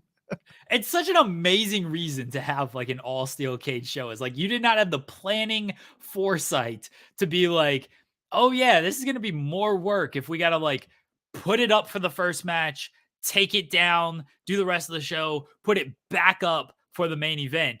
Instead, we're just gonna leave it up there the entire time. So now our whole show is a steel cage show. Well, wrestling is all about laziness. All the wrestlers are lazy. You're all lazy, and I love That's you. why Orange Cassidy's the best wrestler. He owns it. First of all, how excited are you to watch the Von Erich twins have another match? Because they're going to team up with Orange Cassidy on Rampage. You made that sound like I have like a invested interest in the Von Erichs. Well, you're such a big MLW fan, and you followed the Von Erichs. You know when their last televised match was, by the way, the Von Erichs? Yeah, like 2022. Yeah, you know what you know what show it was? It was an MLW show. I know that much. Was it Fightland? You're wrong. No. It was Ric Flair's last match. Oh. Yeah, that was their last TV appearance. Hmm. And their last match was last month in San Antonio. So like Yeah, they haven't wrestled in like they haven't wrestled in like 6 months up till then. It's really weird. I knew they did a match recently. Because when I wrote the Von Erichs article, I used Cage Match. Shout out to Cage Match. Yeah, I knew they did a match recently, and I knew like otherwise they haven't wrestled like all year. I forgot that they did the match at Ric Flair's last match. I don't know what to make of the Von Erichs. I don't know. Like they were like fine in MLW, but it's not like It's been so long that they wrestled, and like they were getting a push in MLW, and then they stopped getting a push, and then they just like left. And MLW is a weird company anyway, because there's a lot of stop and start, and there's not a whole lot of long term people who were always there. I don't know what to make of the Von Erichs. Like, and like it's also a little weird, not weird, but like we know why they're there. You know, like, do the Von Erichs have this gig if this movie isn't coming out? Probably not. So, like, we know why they're there, but this is a chance for them to like really show and really impress and maybe get more steady work if that's the direction they want to go. Like, I never know. I never know if they just don't want to do certain work or if other companies don't want to work with them. I don't know that kind of stuff. It might just be a thing of like, we're not really super interested in being like full-time wrestlers right now. And if that's the case, more power to them. But, or if it's a thing of other promoters, it's like, yeah, we just don't want to really work with these guys. Well, you know what? At the Ring of Honor Final Battle post show, if anyone's going to be in attendance, hi, Marshall Ross Von Erich. I am so and so from this place. Do you guys like to work, or are you just lazy? I don't think they're going to be in the press conference, though. I don't. I mean, maybe, but well, this press conference, they'll be wrestling on Rampage. Yes, during the main event. I mean, they could probably make it. Like, it's all in Texas. Like, I don't know how far the Rampage is from ROH. This press conference got to be short, Tony. Short. You got to remember they're in Texas, so timing wise, they're still an hour or two behind the East Coast. Yeah, I'm pretty sure it's an hour. You gotta keep this short, Tony. All right, I can't do a 3 a.m. ROH press conference. All right, there ain't that much to talk about when it comes to ROH. Okay, don't do it. Don't do it. Tony Khan, why wasn't the champion on your show tonight? But he's also defending the Ring of Honor World Championship against Evil Uno on the weekly television program. That's a great question. Let me dance around it for 20 minutes and tell you why I thought about something. I love that Tony was asked about like stripping MJF and Adam Cole of the tag team titles, like having titles vacant. And he's like, that's a possibility. And it seemed very obvious that like Tony didn't quite get that he was asked about vacating the titles. And then he like halfway through his answer, he remembered that that's what he was asked about. And so then he had to explain why that's not a good idea. But then he had to refer back to his original answer, which was it's possible. So then he had to say like it's possible. It was yeah, man, Tony, man, those media calls, they're something. Tony will just give an answer. My favorite one was, I think it was Thurston asked about, or maybe Pollock asked about this show being on Honor Club instead of pay-per-view. And Tony's just out here promoting World's End. He's just like, you know, Pollock's just like, what was the thought of this show being on Honor Club instead of pay-per-view? And Tony's like, yeah, that's a great question. You know, it's been a good experiment for us having this show on Honor Club. By the way, AEW World's End on pay-per-view. You know, we had a tremendous lineup. MJF, Samoa Joe. He did bring it back around. Like, his point was, we have a pay-per-view coming up. We didn't also want to put this on pay-per-view, so we decided to put it on Honor Club. But like, the way he gets there is amazing. Like, it's the scenic route every single time. Tony's the person. Yeah, Tony's the guy with like in the GPS. You you need to go somewhere in the GPS. Tony's the guy who turns off highways. He's like, no. I can get there in 3 hours if I take the highway and stuff.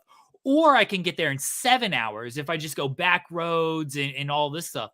Let's go the 7-hour version. I ain't going on the highway. I need all the back roads. I need to maybe make a stop at the little general store here. This is the way that I need to go.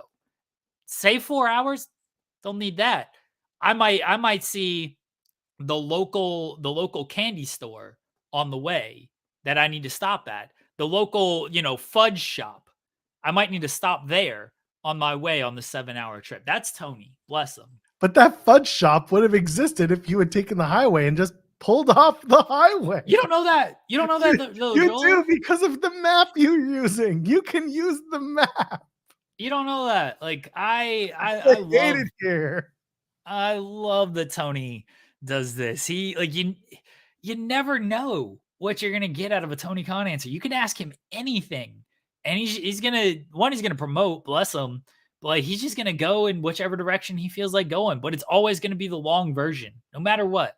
It's always going to be the long version. And you won't get an answer. You won't get a proper answer. Okay, Sometimes you so get an answer. yeah, sure. Hey, you ever thought about putting Athena on AEW TV?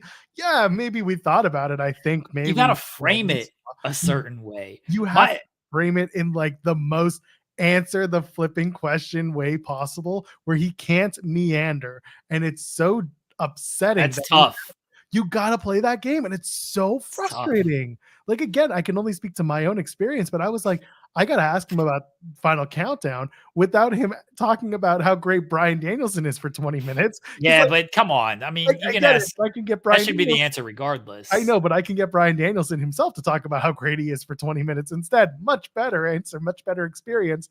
But like when I asked about Final Countdown, I was like, I got to at least get a figure or at least something. Like, I can't just get, well, we needed to because of history, and then 20 minutes of Bryan Danielson history in Ring of Honor. Like, I needed an answer. So I had to frame it to that. And I needed to know if, like, at the time, Journey's catalog was sold to another publisher. I needed to know if that expedited things. And, thankfully he said no and just got to the fucking brass tacks part of my French. Ugh. Rules. Those media calls and press conferences are amazing. So amazing. Like I wish they were shorter, definitely. Like I don't like staying up till 3 a.m., but it always just pops me when he is just talking about. I love when he like really puts over like his product as well. We've talked about like, yeah, it can be a little bit much, but like as I when I'm not in it, when I'm not like actively listening to it, and I can just look back on it like now. Oh man, when he was asked about Warner Brothers Discovery, he's like, we had a great meeting with them today. And then he's talking about the great content that AEW is doing. AEW Dynamite, great content. AEW Collision, great content. We're on a tremendous run of shows with AEW Rampage. ROH, it's great. We're on a tremendous run of shows with ROH. It's great. He used great so many times. Like I'll transcribe this stuff for the team.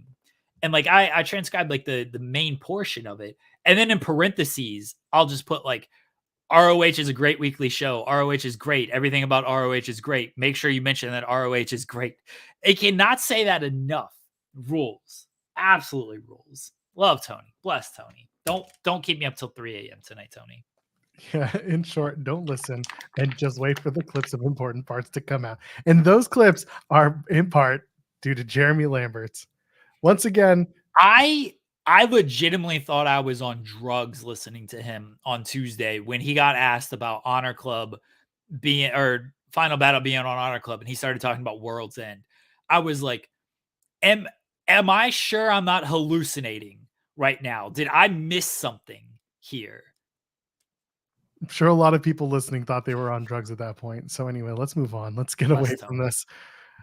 Listen, Final Battle show is going to be great. fun. It's going to be a great show. It's going to be a great fun lineup, tremendous lineup, one of the best lineups we've ever seen. Best Final Battle ever. We're going to see some big moments. Yeah, big surprises.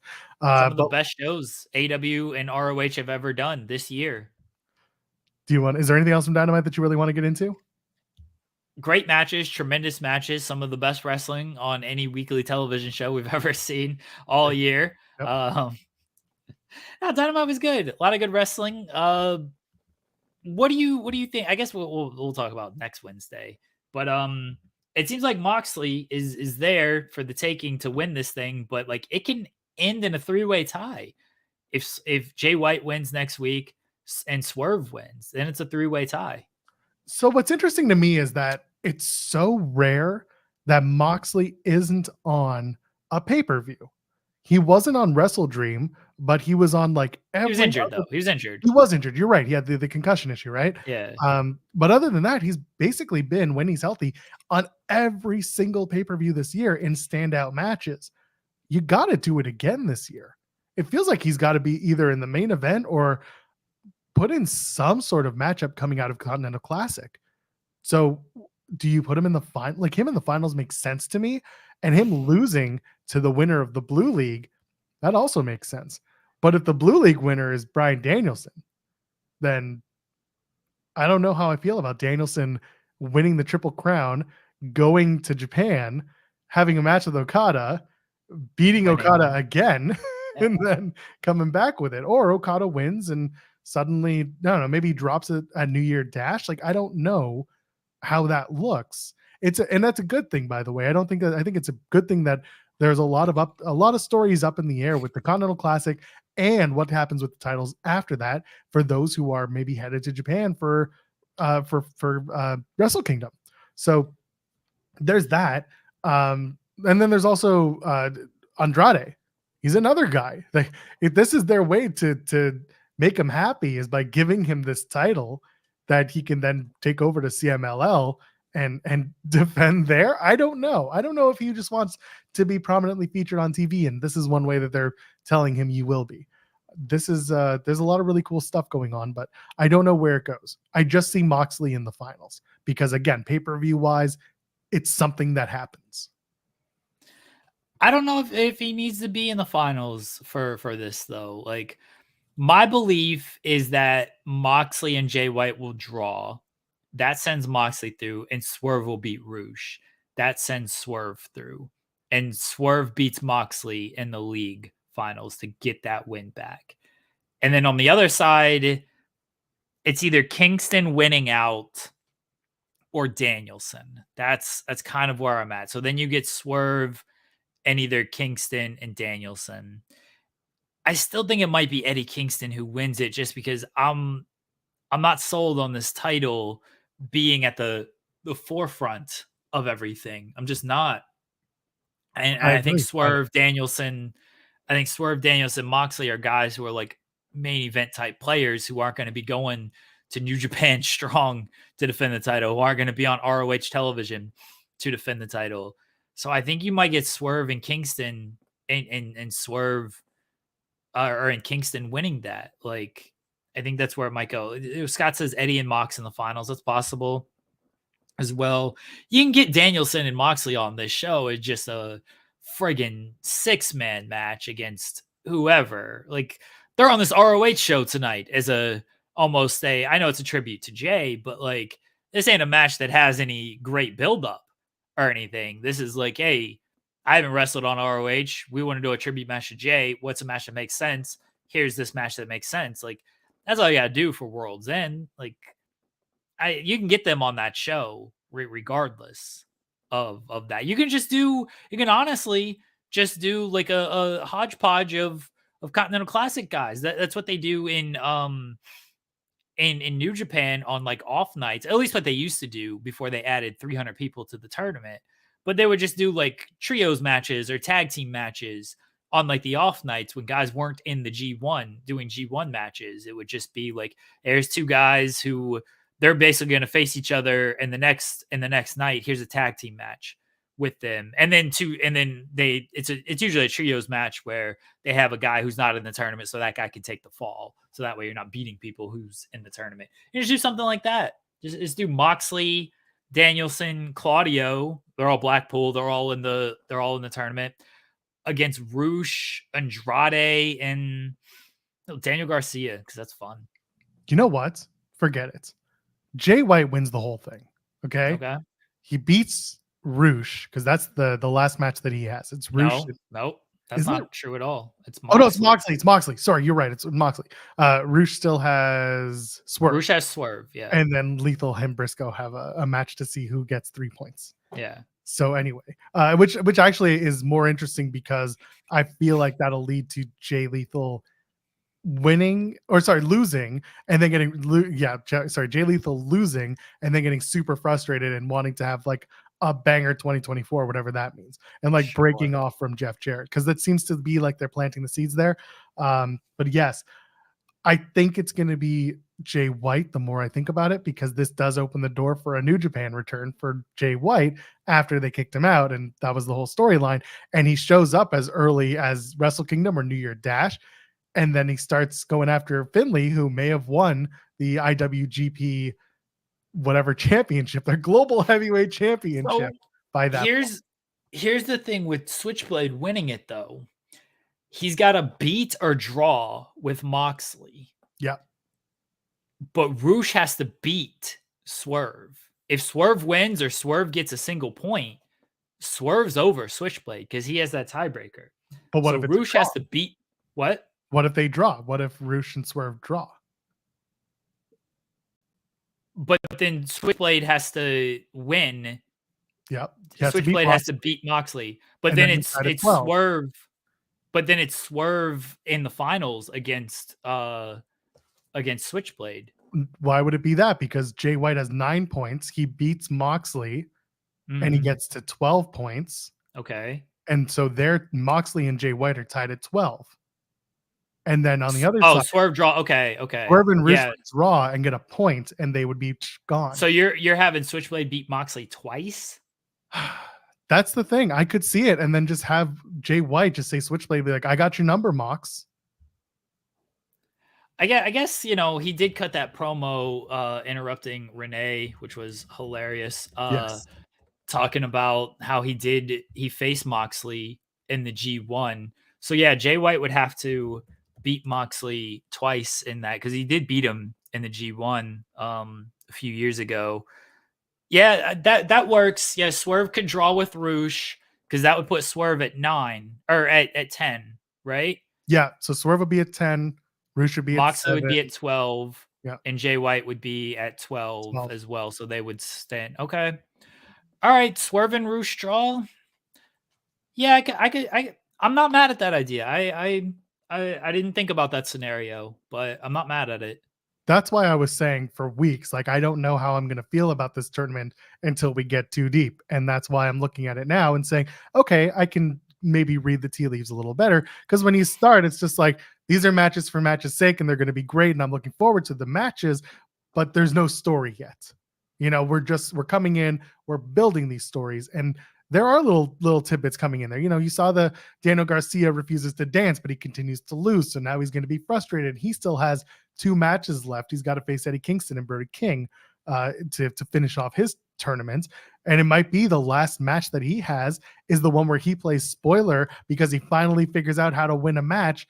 I don't know if that's Brody or Eddie first. It's Brody because he's facing Eddie this week. Yeah, he's got Eddie first. So Eddie beats him, and then Eddie and Brody.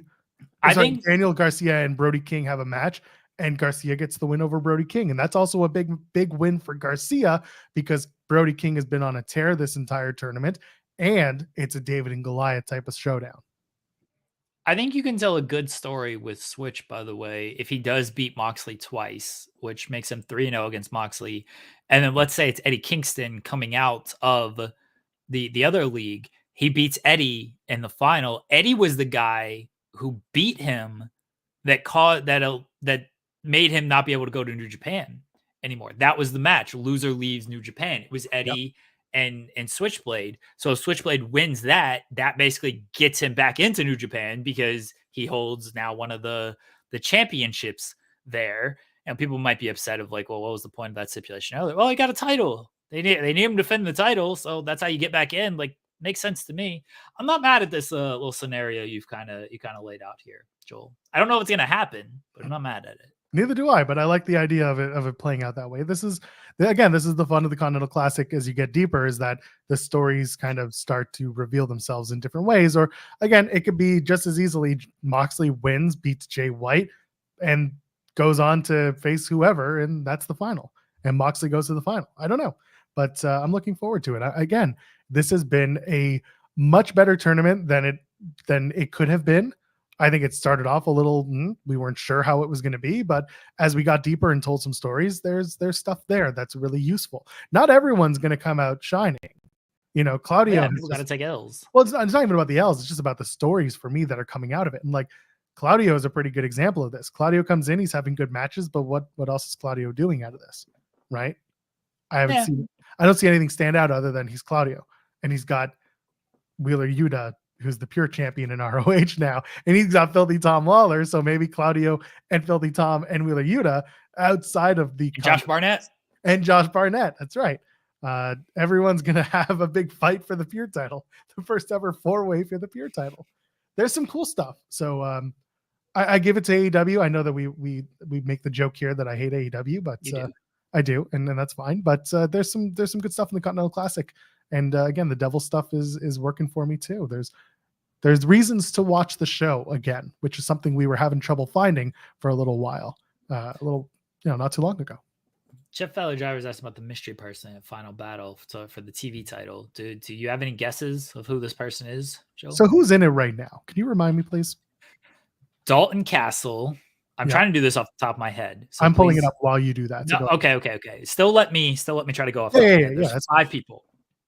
Dalton Castle, Kyle Fletcher, Lee Moriarty, Lee Johnson, Commander. Let's go! ROH Peer Champion Jeremy Lambert. Well, that's not really how that works. Yeah, that's a good question. Who's it going to be? Maybe it's Ryback. Okay, be serious. I was. It's Goldberg. Louis got it in the chat. Who could it be? I don't know. What's Ethan? Are non-competes up? No, they're not up until the 20th. Really? So there's still another 5 days. Yeah. Oh.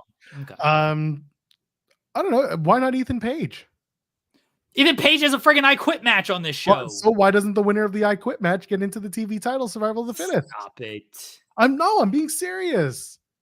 This is the same reason. This is the same thing I wanted out of the Axiom and Nathan Frazier thing on NXT. Why wouldn't the winner of that go on to the US title tournament? Granted, Mello is a really, really good substitution for that. But because the TV title match is probably going to be earlier in the show. So I don't think you're having the I Quit match that early. Yeah, Chris Hero, I saw that. That'd be cool. Who's a former ROH TV champion that could maybe make sense? Honestly, I thought about that, and I hope people are ready for Jay Lethal. We've done this. We've played this game so many times. I'm just letting you know. I hope people are ready. Okay, so here's the history of the television championship. Eddie Edwards, probably not. There it is. What do you mean? Christopher Daniels. Yep. Maybe. El Generico, probably not. Jay Lethal, get ready for it. Roddy Strong, potentially. That'd be good. Roddy Strong would be good. Yep. Adam Cole, you'd probably have a better way to bring him back. Matt Taven, maybe. Kingdom not being on this show, little weird. Should have been fighting for those tag team titles that they should have won 3 shows ago. Yeah. All right, Matt Taven. I got it. I know who you're going to say, but hold on. It's not the one you think I'm going to say, but go ahead. All right. Who do you think? Who are you going to say? I was going to say Tomohiro Ishii, but I'm also thinking, no, but you know what? I'm going to throw out another person. I think Kenny King. Kenny King would make a lot of sense. He just left Impact Wrestling. He's a free agent. He's a guy who's billed from Vegas, which isn't too far from Texas. He's got a background. He's a former television champion. That would be a good addition to the match and a good addition to the Ring of Honor roster. Okay. I mean, yeah. I'm not fully mad at that. Tommaso Ciampa, probably not him. Lethal again, Roddy again, Ishii. Here's the answer though, Joel. Here's the answer. Big Dick Bob Fish back, baby. Put the ROH TV title on him. Let's go. You know who else is from Garland, Texas? No, I'm just kidding. No. I mean, Hot Sauce Tracy Williams is another one. He just became a 2-time father. So that's a good way to bring him right back. What if Samoa Joe just comes back in here and just like, you know what? I do want this title. Give me this thing back. That would be fantastic. That's the guy. But yeah, that Will Ospreay is a former TV champion. That's the way they reintroduce him. No, I could see Kenny King being a good little surprise. It's not too much. It's not too little. It would be fun. Bobby Fish would just be so fun. Oh, I hope it's Bob Fish. That's a good one, Redmond Survivor. I hope it's Bob Fish. This is all I want right now. That's all I want. Big Dick Bob back in ROH where he belongs. kicking people, throwing real kicks. That's right. Real kicks. And you unlike know those what? Phil Brook kicks. And again, going back to the Devil storyline, if it is an Undisputed Elite reunion, can't really have one without Bobbert Fish. That's right. We need him. We need Big Dick Bob back in there, baby. That would be fun. Oh yeah, it was Rhett Titus who had the kid, not Tris. Oh, look at you. You don't even know who's fucking out here, Joel. Everybody is. It's wrestling. Oh man, yeah, it's Samoa Joey had to change a heart. Yeah, he's just like, give me this thing back. Like my toddler, just mine. It's like, wrecks all these dudes and just stacks all 5 of them and pins them all. Oh god. Anyway, let's move over to SmackDown for a minute. Roman Reigns coming back. Was you gonna acknowledge your travel chief? Yeah, college, yeah, baby. Roman Reigns returning for the 500th time. By the way, get your super chats in for the 500th time. Help us get our money's worth for the holiday season. What do we think? Who's he gonna face at the Rumble? Is it gonna be Randy Orton, or are we gonna give him LA Knight? Yeah. It feels like it's Orton, right? Like LA Knight still wants another shot at Reigns. And it would make sense because Orton could be like, nah, I'll get you a WrestleMania. I want the big one. I want the main event, and then have him do that. I think that it's Orton at Rumble, and we're getting the setup. We're getting the setup here. I want to know. I think the biggest story, the biggest question of Roman's triumphant return. Does he mention Punk? Does he make any mention to CM Punk? Maybe not in the ring, and maybe not him.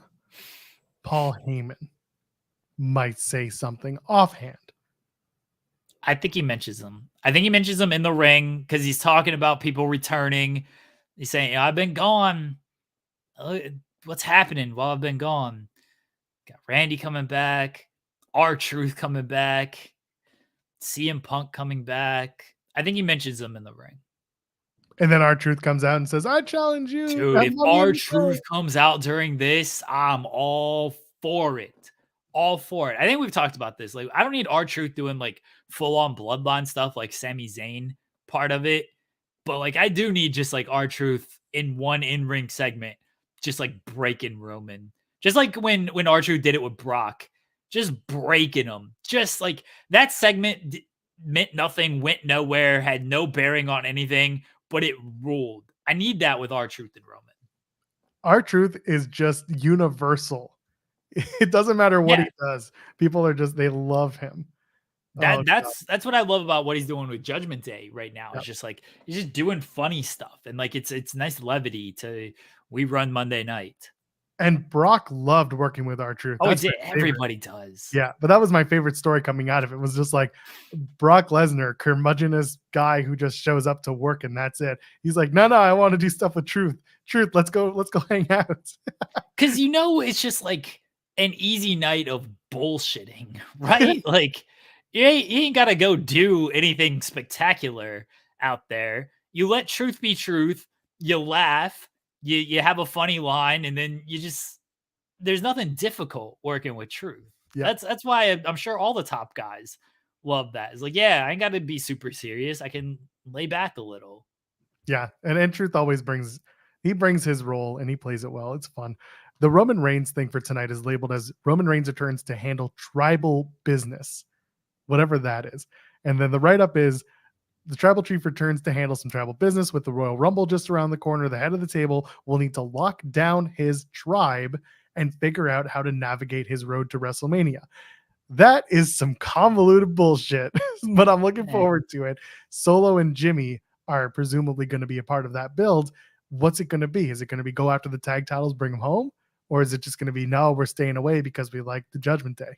We're working.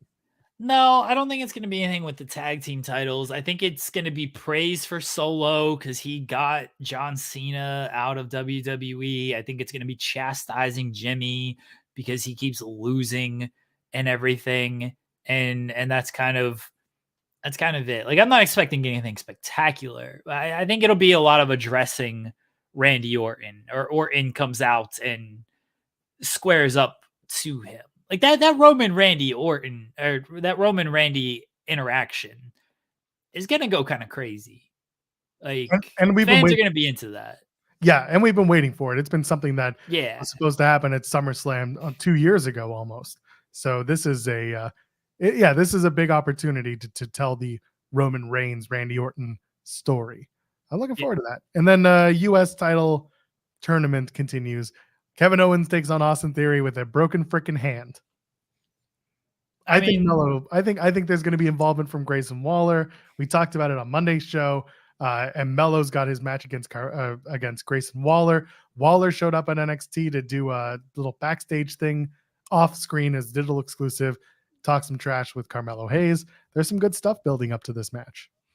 Yeah, I mean, we've talked about it plenty this week when it was Melo. Like, I don't need Austin Theory going far in this tournament. There are ways to do this. I'm very curious how they do this with Carmelo because he is such a big part of an NXT storyline right now, of how you don't completely undermine that with now him being in the US title tournament. Yeah. And again, I gave my thoughts on Monday. I'll just reiterate. I really feel like Melo can go all the way to the finals, take on Bobby Lashley. Lashley makes it to the finals as a babyface. They have a good match. Lashley wins. Lashley shakes Melo's hands. Melo goes back to NXT to finish off whatever he's doing. Easy peasy. And then meanwhile, KO has to contend with Tweedledee and Tweedledum. I hope we get more Grayson Waller and Kevin Owens. I like Grayson Waller. He's pretty good, that Grayson Waller. He's been doing a lot of media. He really throughout his entire time, but he's done some this week. He comes off so well, and like he gets it, like he really gets it. Of like, I know when to play the kind of the social media game to get people talking, and then I know I'm also respectful.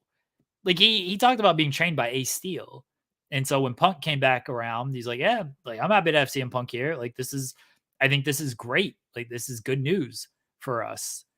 But I'm also going to get myself in trouble probably because I'm going to say some shit about CM Punk when the time's right. And we're going to have to hash it out in the ring type of thing. Like he just gets it. I'll never forget the Grayson Waller story when Nigel McGuinness was in NXT and he's talking about nobody knew who Nigel McGuinness was, but me and I think he said Andre Chase was the other one.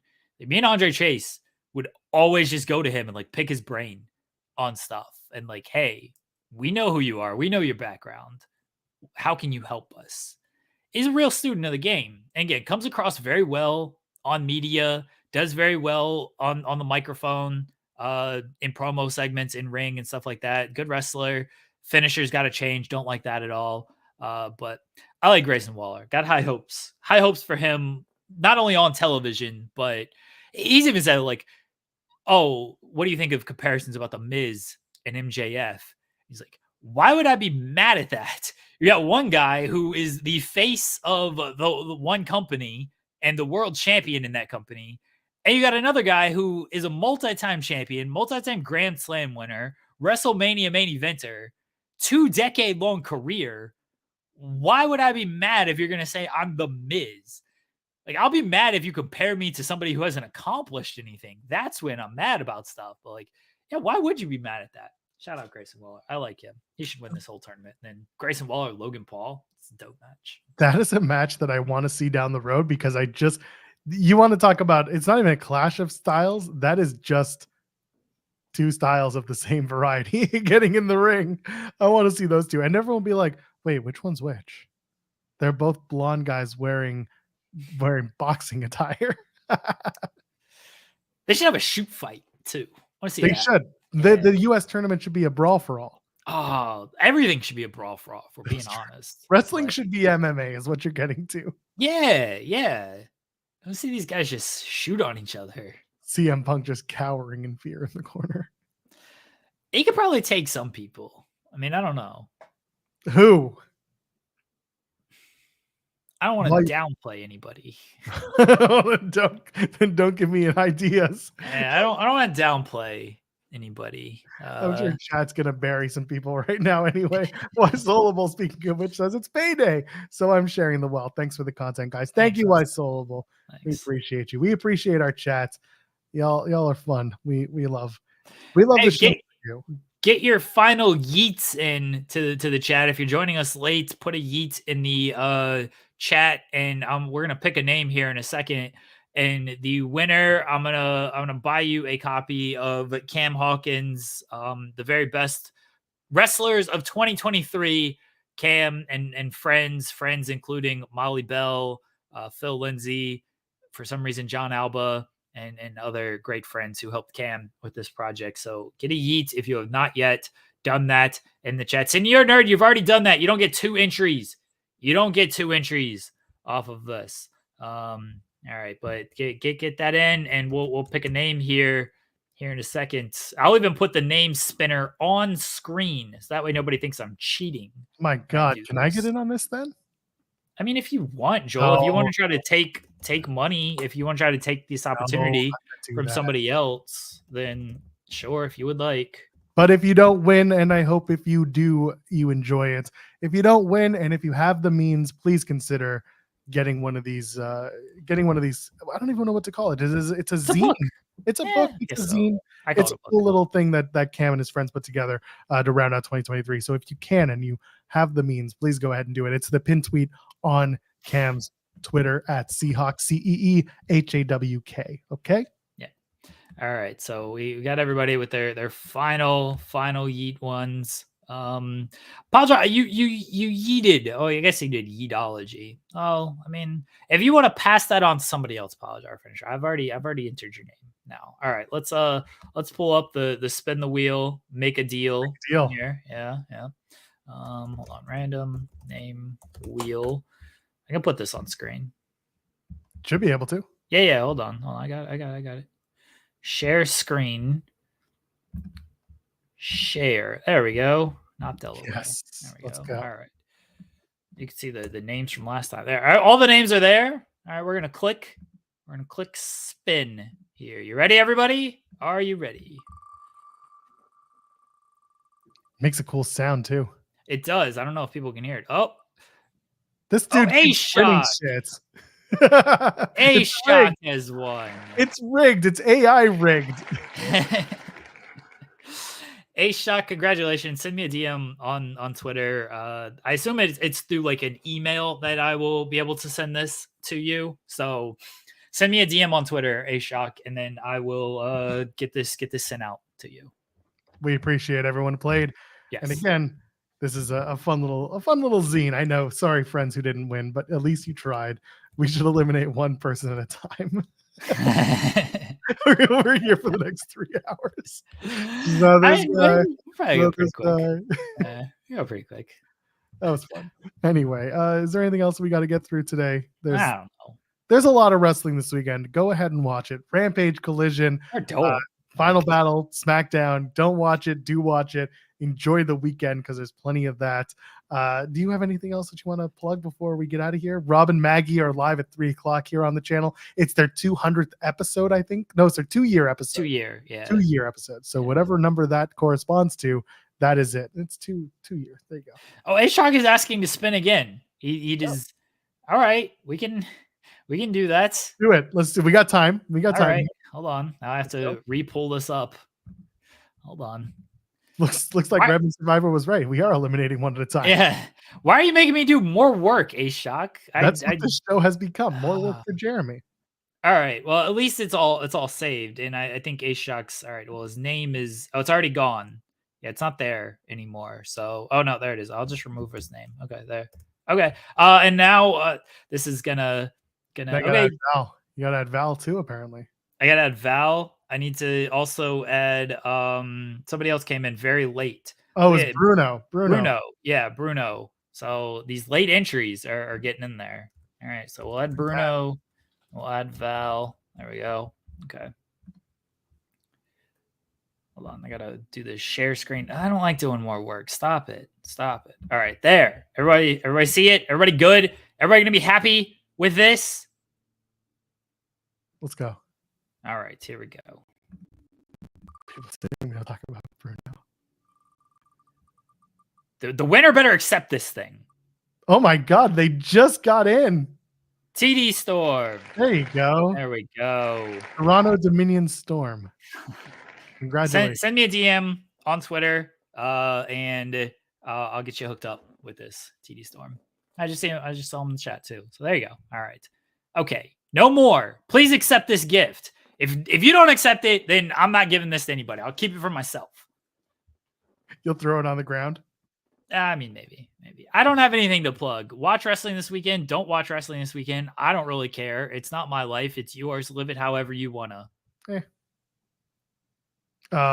Uprising Women Athletes. Got to talk about that. Dreamwave. They announced that they're doing that. So yeah, I saw that. Yeah, good on them. Go get on that. Okay, at Uprising Women A, because you can only make your Twitter name so long. I don't know why we just do Uprising Women. It's not important. Go enjoy it. Get in there. Jeremy's got nothing else to plug. Neither do I. So I think we're good. Go enjoy your weekend. Go watch Rob and Maggie at 3:00 Eastern. We'll be back on Monday. I'm hoping that we're gonna be back with all the fun from the weekend to talk about and then some. Okay, how about that? I am Actual Pearl, JOELPEARL. Ladies, gentlemen, friends beyond the binary. Have a good weekend. We'll see you in the next one.